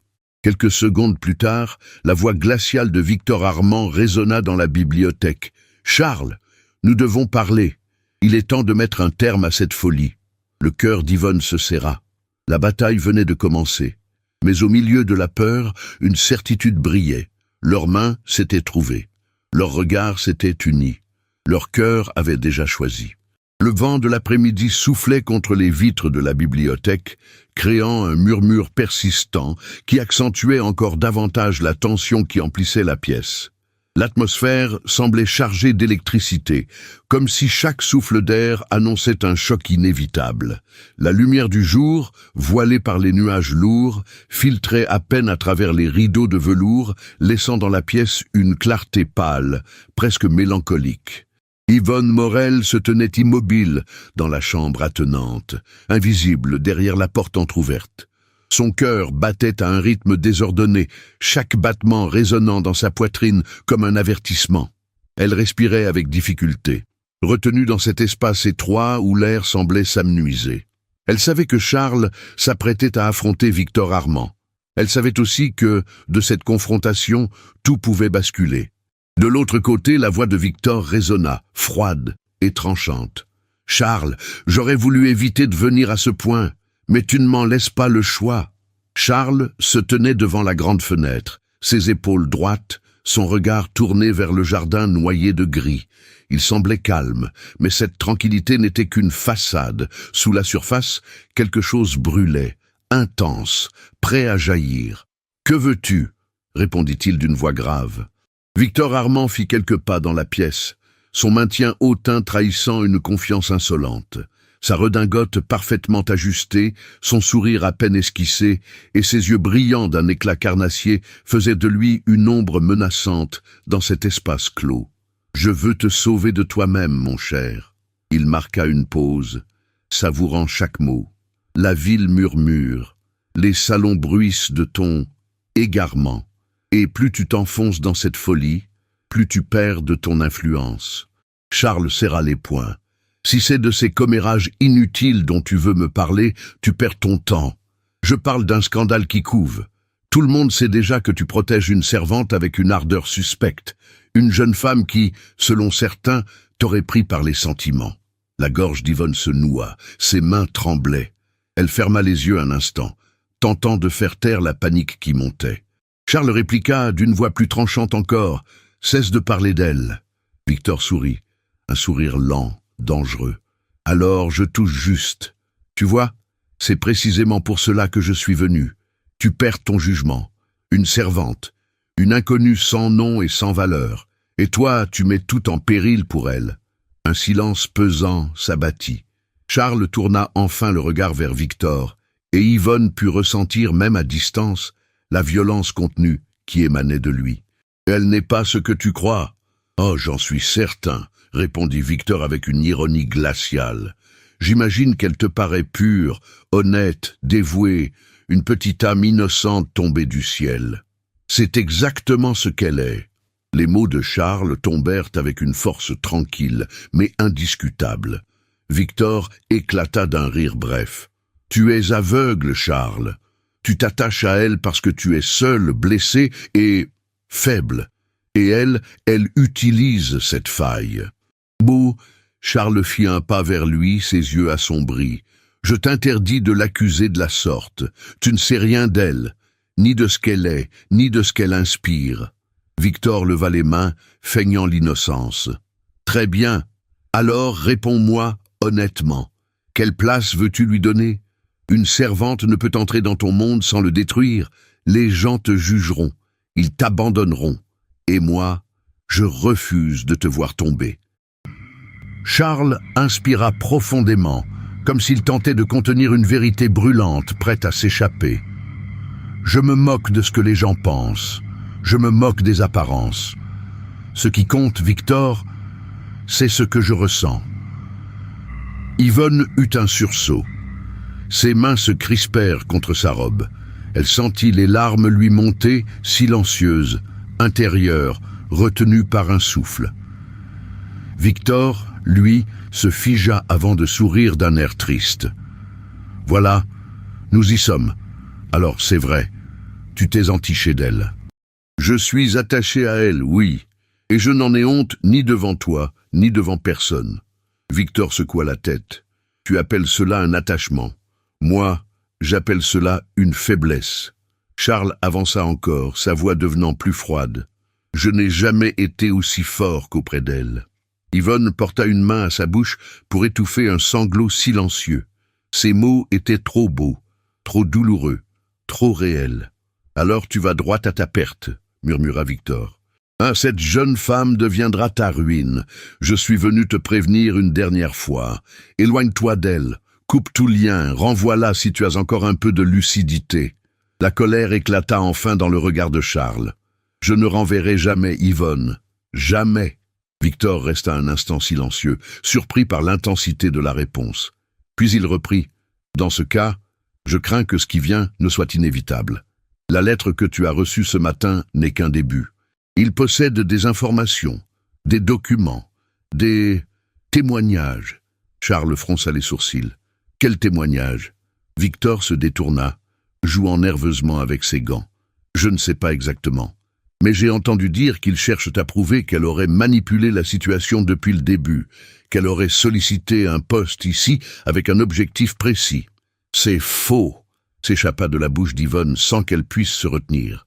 Les deux hommes se tournèrent brusquement vers la porte. Charles murmura son prénom, surpris et bouleversé. « Yvonne, vous étiez là ?» Elle recula d'un pas, honteuse d'avoir brisé le silence. « Pardon, monsieur. Je ne voulais pas écouter, mais je n'ai pas pu rester sans réagir. » Victor arqua un sourcil, la scrutant avec une froide curiosité. « Ah, voilà donc la fameuse servante. » Yvonne sentit son courage revenir malgré la peur. « Monsieur Armand, je n'ai jamais manipulé qui que ce soit. Je suis venu ici pour travailler, pour gagner ma vie honnêtement. Je ne mérite pas ces accusations. » Victor l'étudia longuement. « Vous êtes sincère, je le vois. Mais la sincérité, ma chère, ne suffit pas pour survivre dans ce monde. » Charles s'interposa légèrement entre eux. « Ne lui parlez pas ainsi. » Victor soupira. « Je ne suis pas votre ennemi, Charles. Je veux seulement éviter une catastrophe. Réfléchis. Une servante, aussi charmante soit-elle, ne peut apporter que des ennuis. »« Elle m'apporte bien plus que cela, » répondit Charles, la voix basse, presque tremblante. Victor le regarda intensément. « Alors c'est bien ce que je pensais. Tu es perdu. » Charles serra les dents. « Sors, Victor, avant que je ne dise des choses que je regretterai. » Victor remit ses gants avec lenteur, puis lança un dernier regard à Yvonne. « Je vous souhaite bonne chance, mademoiselle. Vous en aurez besoin. » Puis il quitta la pièce, laissant derrière lui un parfum amer d'amertume et de menace. Dès que la porte se referma, Charles se tourna vers Yvonne. Il s'approcha, doucement, comme s'il craignait qu'elle ne s'effondre. « Yvonne, est-ce que ça va ?» Elle hocha la tête, mais ses yeux brillaient. « Je suis désolé d'avoir entendu tout cela. Je ne voulais pas vous mettre dans une position difficile. » Il prit doucement ses mains dans les siennes, geste aussi tendre qu'interdit. « Vous n'êtes pas responsable de ce qu'ils disent, ni de ce qu'ils complotent. » Elle sentit une chaleur douce envahir son ventre. « Monsieur, je ne veux pas vous causer de tort. Peut-être que Victor a raison. Peut-être que je devrais partir. » La panique se peignit sur le visage de Charles. « Non, ne dites pas cela. Mais si ma présence vous met en danger, je survivrai à tout, sauf à votre absence. » Cette phrase, simple et dévastatrice, brisa ce qui restait de sa résistance. Des larmes silencieuses glissèrent sur les joues d'Yvonne. « Monsieur !» Il essuya une larme du bout des doigts, geste si délicat qu'elle en frissonna. « Je ne vous laisserai jamais seul face à eux. Je suis avec vous, toujours. » Elle sentit son cœur s'ouvrir entièrement. « Et moi, monsieur, je suis avec vous, quoi qu'il arrive. » Ils restèrent ainsi, leurs mains enlacées, leurs regards unis, dans un silence si profond qu'il semblait enserrer toute la maison. Mais au-delà des murs, les murmures grandissaient. Quelque chose approchait, quelque chose d'inévitable. Pourtant, dans cet instant suspendu, il n'y avait qu'eux, deux êtres que tout séparait, et que tout attirait irrésistiblement. Le silence retomba dans la bibliothèque avec une lenteur presque cruelle, comme si l'air refusait de se remettre en mouvement après le départ de Victor Armand. Les rideaux de velours frémissaient sous les caprices du vent, et la clarté grise, filtrée par le ciel bas, déposait sur les boiseries une teinte de cendre. Charles de Vauclair gardait les mains d'Yvonne dans les siennes, comme si ce simple contact empêchait le monde de les arracher l'un à l'autre. Il la contempla longtemps sans parler, puis sa voix, grave et chargée d'une douceur douloureuse, brisa enfin l'immobilité. « Ils ont compris que je ne reculerai pas. Alors, ils vont frapper plus fort. » Yvonne sentit une onde froide courir sous sa peau. Elle n'osa pas retirer ses mains, même si cette proximité leur était interdite aux yeux du monde. Au contraire, elle s'y accrocha comme à une promesse silencieuse. « Monsieur, ils peuvent dire ce qu'ils veulent. Je ne crains pas leurs paroles. Je crains seulement que votre cœur... » Elle hésita, cherchant le mot qui ne trahirait pas trop. « Que votre vie soit prise dans leur piège. » Le regard de Charles se durcit, non contre elle, mais contre l'injustice qui les encerclait. « Ma vie a déjà été prise, Yvonne. Il y a longtemps. Je l'ai laissée aux mains des convenances, de la peur, de la réputation. Vous êtes la seule chose qui m'est rendue à moi-même. » Elle inspira, bouleversée par cette vérité qu'il ne cherchait plus à dissimuler. « Alors laissez-moi être utile. Dites-moi ce que je peux faire. » Il abaissa la tête, comme si ses propres pensées pesaient trop lourd. Puis il releva les yeux avec une détermination nouvelle, claire, presque implacable. « Nous allons mettre fin à cela aujourd'hui. Pas demain. Pas quand ils auront trouvé un nouveau mensonge. Aujourd'hui. » À ces mots, il relâcha doucement ses mains, non sans un dernier effleurement du pouce sur ses phalanges, un geste si léger qu'il aurait pu passer pour une illusion, mais qui fit trembler Yvonne jusqu'au fond de l'âme. Il se dirigea vers le bureau, ouvrit un tiroir verrouillé et en sortit plusieurs enveloppes, des papiers pliés, un carnet de notes au cuir usé. Son visage n'exprimait plus la seule douleur d'un homme attaqué, mais la froide lucidité de celui qui a décidé de combattre. Il sonna. Madame Lenoir entra presque aussitôt, attentive, le maintien impeccable, mais le regard inquiet. « Madame Lenoir, faites venir Monsieur Delaunay, immédiatement, et demandez aussi à Auguste de monter. » La gouvernante pâlit légèrement. Monsieur Delaunay n'était pas un invité mondain, il n'était pas un ami.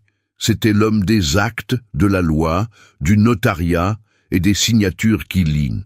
Quant à Auguste, c'était le chef de la sécurité de la maison, un ancien gendarme, dont les pas ne faisaient jamais de bruit. « Bien, monsieur, » répondit-elle, puis son regard glissa vers Yvonne, furtivement, comme si elle évaluait la place qu'elle occupait désormais dans l'univers de son maître. Elle s'inclina et sortit.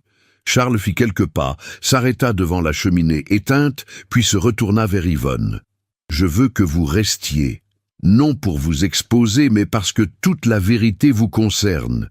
Ils ont bâti leur mensonge en prononçant votre nom. Il est temps que votre nom devienne aussi l'épée qui les fera tomber. » Yvonne sentit son cœur battre plus vite. Son nom, une épée. Elle n'avait jamais entendu parler d'elle ainsi. Elle ne savait pas si elle devait en être fière ou terrifiée. « Je resterai, » dit-elle simplement. Un instant, Charles la regarda comme on regarde une flamme au milieu de la nuit, avec un mélange de crainte et d'adoration. Puis il reprit, plus bas. « Et quoi qu'il arrive, ne doutez pas de ceci, je vous crois. » La porte s'ouvrit à nouveau. Un homme d'une 50aine d'années entra, sobre, moustache fine, costume gris, regard aiguisé par l'habitude de démêler les faux-semblants. Derrière lui, Auguste, solide, silencieux, s'installa près du mur comme une statue prête à s'animer. Monsieur Delaunay salua. « Monsieur de Vauclair, vous m'avez fait demander avec urgence. » Charles désigna un fauteuil sans s'asseoir lui-même. « Je vais aller droit au but.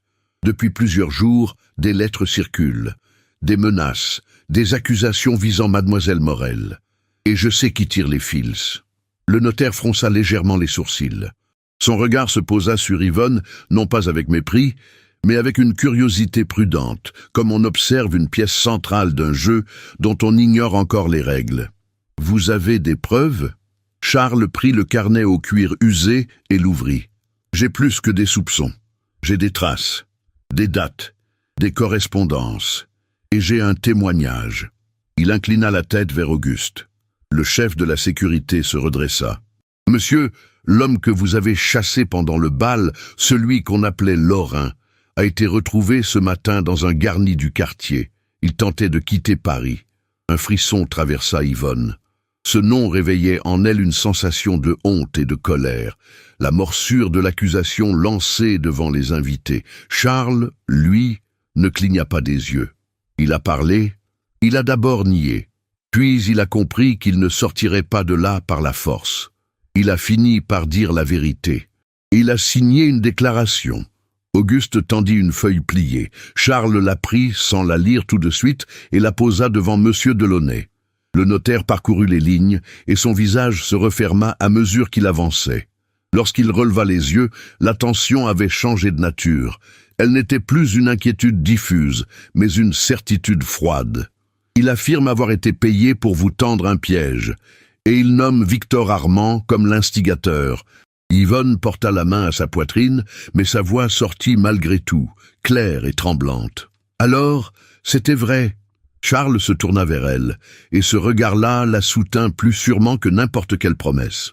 Oui, et ce n'est pas tout. Il ouvrit une autre enveloppe, en sortit une copie d'un document portant des signatures, des tampons, des noms.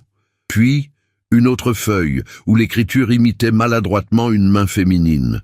Les lettres contre Yvonne ont été rédigées par une main qui a voulu se faire passer pour quelqu'un d'autre. J'ai fait comparer l'encre et le papier. Ce papier vient d'un seul fournisseur, celui que Victor utilise pour sa correspondance privée. Monsieur Delaunay se pencha, examina les feuilles avec une attention redoutable. « Vous avez fait cela discrètement. J'ai appris, dans ma vie, qu'un homme qui crie trop fort donne toujours un avantage à ceux qui l'observent, » répondit Charles, sans détour. Puis son regard se voila un instant. « Et j'ai appris aussi que la confiance aveugle est une faute. Je l'ai commise une fois, je ne la commettrai plus. » Yvonne comprit qu'il parlait de blessures anciennes, de la solitude mentionnée dans les murmures, de cette douleur qui l'avait rendue dure. Elle n'osa pas demander. Elle n'avait pas besoin de détails pour sentir la cicatrice. Charles reprit, plus tranchant, « Victor n'a jamais voulu me sauver. Il veut me prendre ce qui reste de mon empire. Il veut me pousser à une erreur publique, à un scandale, puis se présenter comme l'homme raisonnable qui récupère ce que je ne serai plus en état de diriger. » Monsieur Delaunay posa les papiers. Grave. « Il y a matière à poursuite, à condition de l'amener à se dévoiler davantage. Ces éléments sont puissants, mais il faudra une confrontation, des témoins, une cohérence irréfutable. » Charles hocha la tête. « Je veux qu'il vienne ici. Je veux qu'il dise devant vous ce qu'il a insinué, qu'il tente de m'intimider, qu'il se trahisse. » Le notaire observa Charles. « Vous êtes sûr? Il est dangereux, et pas seulement par ses mots. Auguste ajouta d'une voix basse. Ces hommes rôdent dans le quartier depuis plusieurs jours. Je les ai vus. Yvonne sentit le vertige, mais Charles ne vacilla pas. Qu'il rôde, qu'il observe, qu'il apprenne aujourd'hui qu'il ne peut pas tout acheter. Puis, plus doucement, il se tourna vers Yvonne, comme si la dureté du monde ne devait jamais la frapper sans qu'il tente de l'en protéger. Yvonne, si vous aviez un seul instant le désir de partir, je ne vous jugerai pas. Mais si vous restez, je vous demanderai une chose. Tenez-vous droite. Regardez-les sans baisser les yeux. Votre vérité mérite d'être portée comme une couronne, pas comme une faute. Ces mots brûlèrent la peur en elle. Non pas entièrement, mais assez pour qu'elle puisse respirer. « Je resterai », répéta-t-elle, et cette fois sa voix ne trembla plus. Madame Lenoir revint, annonçant avec une précision de métronome « Monsieur Armand est dans l'antichambre. Il dit qu'il ne partira pas sans vous voir. Et Madame Blanche est avec lui. » Le nom de Blanche fit passer une ombre dans la pièce. Charles inspira lentement. « Faites-les entrer, et que personne ne nous dérange. » Quelques instants plus tard, Victor Armand franchit le seuil avec son assurance habituelle, comme s'il pénétrait chez lui. Blanche suivait, vêtue d'une élégance froide, les yeux brillants d'un calcul impitoyable. Lorsqu'elle aperçut M. Delaunay, elle ralentit, surprise, mais se ressaisit aussitôt. « Un notaire ?» demanda Victor avec un sourire fin. « Voilà qui devient théâtral. » Charles ne répondit pas au sourire.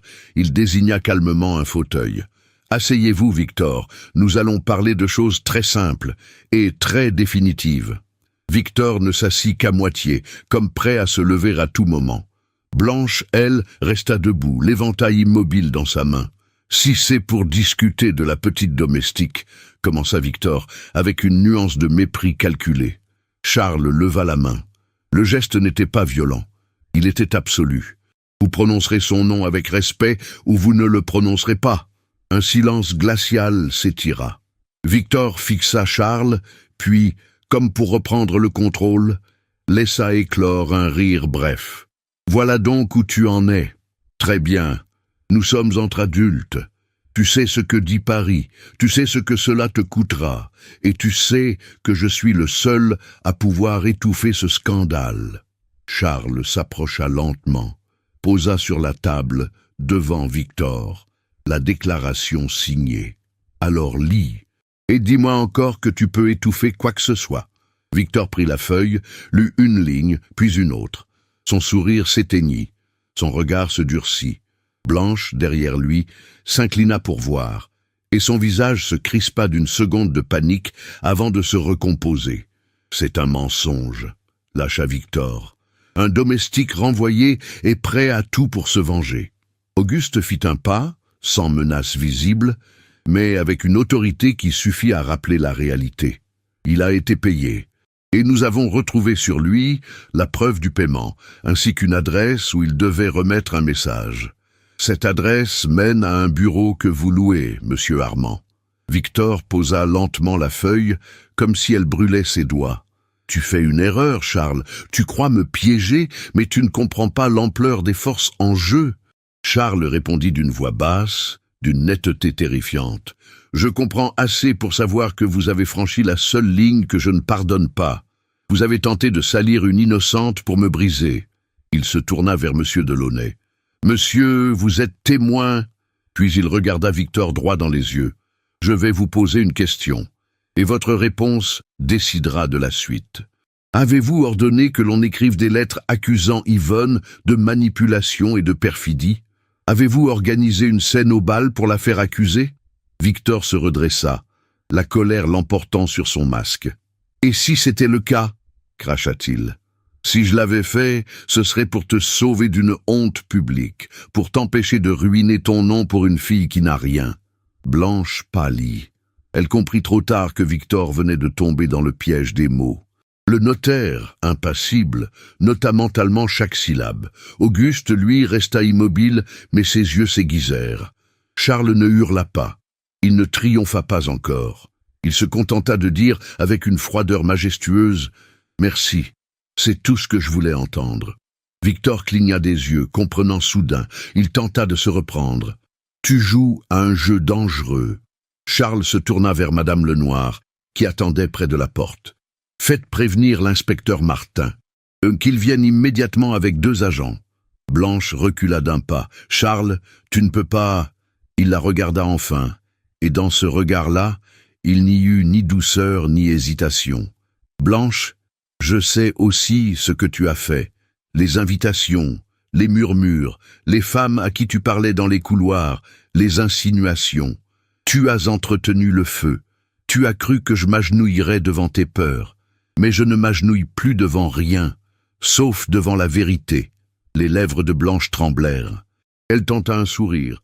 Tout cela, c'est pour elle. Charles se tourna vers Yvonne. Le monde entier sembla se réduire à la distance entre eux. Il s'approcha, et même dans cette pièce pleine de témoins, il posa sa main sur la sienne, ouvertement, sans détour, comme on pose un serment sur une table. Oui, pour elle. Yvonne sentit sa gorge se nouer, mais elle ne baissa pas les yeux. Elle se rappela les mots de Charles. Une couronne, pas une faute. Alors elle respira, et sa voix, lorsqu'elle s'éleva, fut étonnamment calme. Je n'ai rien demandé. Je n'ai rien manigancé. Je travaille. Je vis. J'ai un cœur, comme tout le monde. Si cela est un crime, alors le monde est plus cruel que je ne le pensais. Le silence qui suivit n'était pas celui du jugement. C'était celui d'une vérité si pure qu'elle imposait le respect malgré les préjugés. On frappa. L'inspecteur Martin entra avec 2 agents. Sa présence apporta une gravité définitive. Charles lui remit les documents, la déclaration, les lettres, les preuves d'encre et de papier. L'inspecteur parcourut rapidement, puis fixa Victor. « Monsieur Armand, vous êtes prié de nous suivre. » Victor voulut protester, mais les mots s'étouffèrent dans sa gorge. Son regard chercha une issue, une influence, un arrangement. Il ne trouva que la porte. Blanche, quant à elle, resta figée, comme si son monde venait de perdre son sol. Elle murmura presque inaudible « Tu vas vraiment l'épouser ?» La question tomba comme une flèche empoisonnée. Yvonne sentit son cœur s'arrêter, non par peur, mais par une émotion trop grande. Charles se tourna vers Blanche, puis vers Yvonne.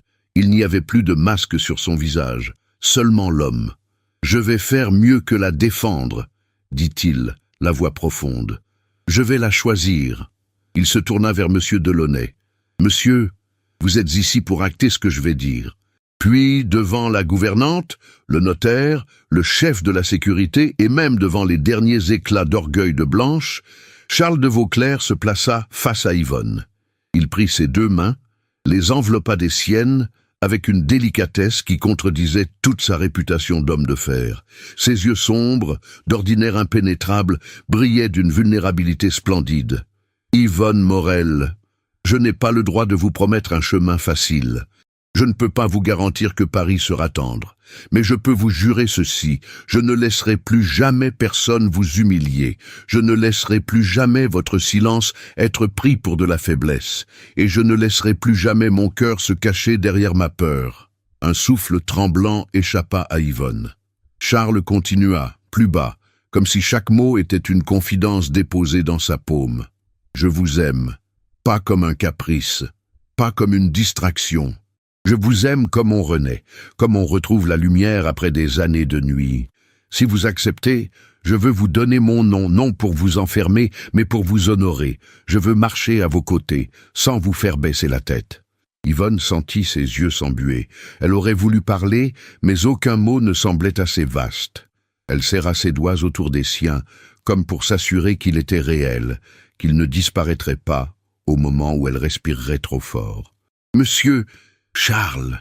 Son souffle trembla, puis se stabilisa. « Je n'ai rien à offrir que moi-même, ma loyauté, ma vérité, mon cœur. » Il sourit, et ce sourire, fragile et lumineux, transforma tout son visage. « C'est tout ce que j'ai attendu toute ma vie. » Elle inspira, puis répondit simplement, comme on prononce un serment. « Alors oui, je vous choisis aussi. » À cet instant, la maison sembla enfin respirer. Charles porta lentement la main d'Yvonne à ses lèvres et y déposa un baiser d'une infinie délicatesse, un baiser qui n'avait rien d'un scandale et tout d'une bénédiction. Un effleurement qui disait « Je te respecte, je te reconnais, je te garde ». Madame Lenoir détourna le regard, troublée malgré elle. Blanche, vaincue par la réalité, resta muette, incapable de trouver une nouvelle arme. L'inspecteur, déjà sur le départ avec Victor, fit un signe à ses hommes, et la porte se referma sur le bruit sec de la justice. Quand ils furent enfin seuls, ou presque, Charles conduisit Yvonne vers la fenêtre. Dehors, le ciel s'éclaircissait, laissant passer une bande de lumière pâle au-dessus des arbres. Paris continuait indifférente, magnifique, dangereuse, mais pour la première fois depuis longtemps, l'air n'était plus une cage. Charles murmura, très près d'elle, sans la toucher davantage que par la chaleur de sa présence. « Regardez, même le ciel change. » Yvonne posa la main contre la vitre froide. Sa voix, quand elle répondit, était un souffle. Je n'aurais jamais cru qu'un cri de trop puisse mener à cela. Charles inclina légèrement la tête et son regard la caressa comme un voile de soie. « Ce n'était pas votre cri, Yvonne, c'était votre vérité. Et c'est elle qui m'a mis à genoux. Pas de honte. Pas de faiblesse, à genoux devant ce qui est pur, devant ce qui mérite d'être aimé. » Elle tourna enfin le visage vers lui. Leurs regards se rencontrèrent, brûlants et doux, pleins d'une promesse plus forte que les murmures. Et dans l'hôtel particulier du Faubourg Saint-Germain, où l'on avait longtemps étouffé, une nouvelle histoire venait de s'écrire, non dans l'encre des rumeurs, mais dans la lumière d'un choix. Le printemps s'étirait sur Paris avec une douceur nouvelle, presque timide, comme si la ville, après tant d'années, apprenait enfin à respirer sans craindre le poids des regards. Le Faubourg Saint-Germain, autrefois théâtre de murmures et de jugements, n'avait plus tout à fait la même voix. Le temps avait agi comme un sculpteur patient, polissant les angles les plus durs, effaçant certaines ombres, révélant des vérités que nul n'avait voulu voir auparavant. Dans l'hôtel particulier de la famille de Vauclair, la lumière dorée du matin glissait sur les tapisseries, caressait les boiseries et se mêlait au parfum délicat du thé au jasmin. Une jeune fille de 8 ans, Élise, s'élança en riant dans le salon, ses boucles brunes volant derrière elle. Ses yeux, d'un éclat noisette identique à celui de sa mère, brillaient d'une vivacité tendre. « Maman, papa a dit que si je me préparais vite, nous pourrions aller voir les chevaux avant le déjeuner. » Yvonne de Vauclair, Yvonne Morel toujours, dans le cœur de ceux qui la connaissaient avant, leva les yeux du livre qu'elle tenait et sourit. Le temps avait déposé sur son visage une lumière sereine, un éclat que ni les anciennes humiliations ni les anciens combats n'avaient réussi à ternir. Au contraire, elle était plus belle d'une beauté tranquille, enracinée dans la certitude d'avoir trouvé sa place. Elle referma doucement le livre. « Alors va mettre ton manteau, ma chérie. Nous ne voulons pas faire attendre ton père. » Élise repartit en courant, et derrière elle entra un petit garçon de 5 ans, Jules, tenant contre son cœur une petite marionnette de bois qu'il ne quittait jamais. Ses yeux sombres, si semblables à ceux de Charles, observaient tout avec une gravité touchante. « Maman, est-ce que je peux venir aussi ?»« Bien sûr, mon trésor. Tu viens toujours. » Elle lui caressa la joue. L'enfant s'appuya une seconde contre elle, puis repartit en trottinant, suivant sa sœur avec une fidélité absolue. Lorsque les enfants s'éloignèrent, une présence chaleureuse entra dans la pièce. Charles de Vauclair, les tempes légèrement argentées, mais le regard aussi intense qu'autrefois, s'approcha de sa femme. Il posa une main sur son épaule, puis déposa un baiser sur sa tempe, geste devenu pour eux un langage silencieux. « 9 ans, murmura-t-il, comme s'il savourait le poids des années. Et chaque matin me paraît plus lumineux que le précédent. » Yvonne sourit sans se retourner, comblée par ce simple contact. « Le temps ne nous a pas séparés, Charles, il nous a soudés. » Il contourna le fauteuil pour faire face à son épouse et la regarda longuement. « C'est vous qui avez tout changé. Pas les années, pas la société, vous. » Elle secoua doucement la tête. « Nous avons changé ensemble. » Dans le silence tendre qui suivit, les échos d'un passé lointain revinrent comme un parfum subtil, jamais oublié, mais désormais apaisé. La société parisienne, si prompte à juger, avait fini par accepter, ou du moins par ne plus s'opposer. Après le scandale, après la chute de Victor Armand, après les aveux et les procès, une vérité s'était imposée. Les deux Vauclair formaient un couple indestructible. Les années avaient forcé les salons à évoluer, lentement, mais sûrement. On parlait moins des naissances par rang social et davantage des actions menées pour le progrès. Charles, épaulé de Yvonne, avait fondé une école destinée aux jeunes filles modestes, un geste qui avait marqué les esprits, positivement pour certains, avec amertume pour d'autres. Et Victor Armand, il avait été condamné pour falsification et manipulation, puis exilé de la haute société. On murmurait qu'il vivait désormais à Lyon, ruiné et isolé, hanté par les ruines de son ambition. Un prix fort, sans doute, mais le juste prix pour avoir tenté de détruire deux vies qui ne lui appartenaient pas. Quant à Blanche, son destin suivit un chemin plus nuancé. Durant un temps, elle essaya encore de se faire une place dans les salons, mais jamais elle ne retrouva le prestige qu'elle avait perdu. On raconte qu'elle s'était finalement mariée avec un diplomate étranger, un homme calme et patient, et qu'elle vivait aujourd'hui en Italie, où le nom de Vauclair n'éveillait ni jalousie ni humiliation. Peut-être y avait-elle trouvé une paix tardive. Mais ceux qui avaient le mieux vieilli étaient, sans conteste, Charles et Yvonne. Ils s'étaient construits loin des intrigues, dans la chaleur de leur foyer, avec les rires d'Élise et de Jules pour musique quotidienne.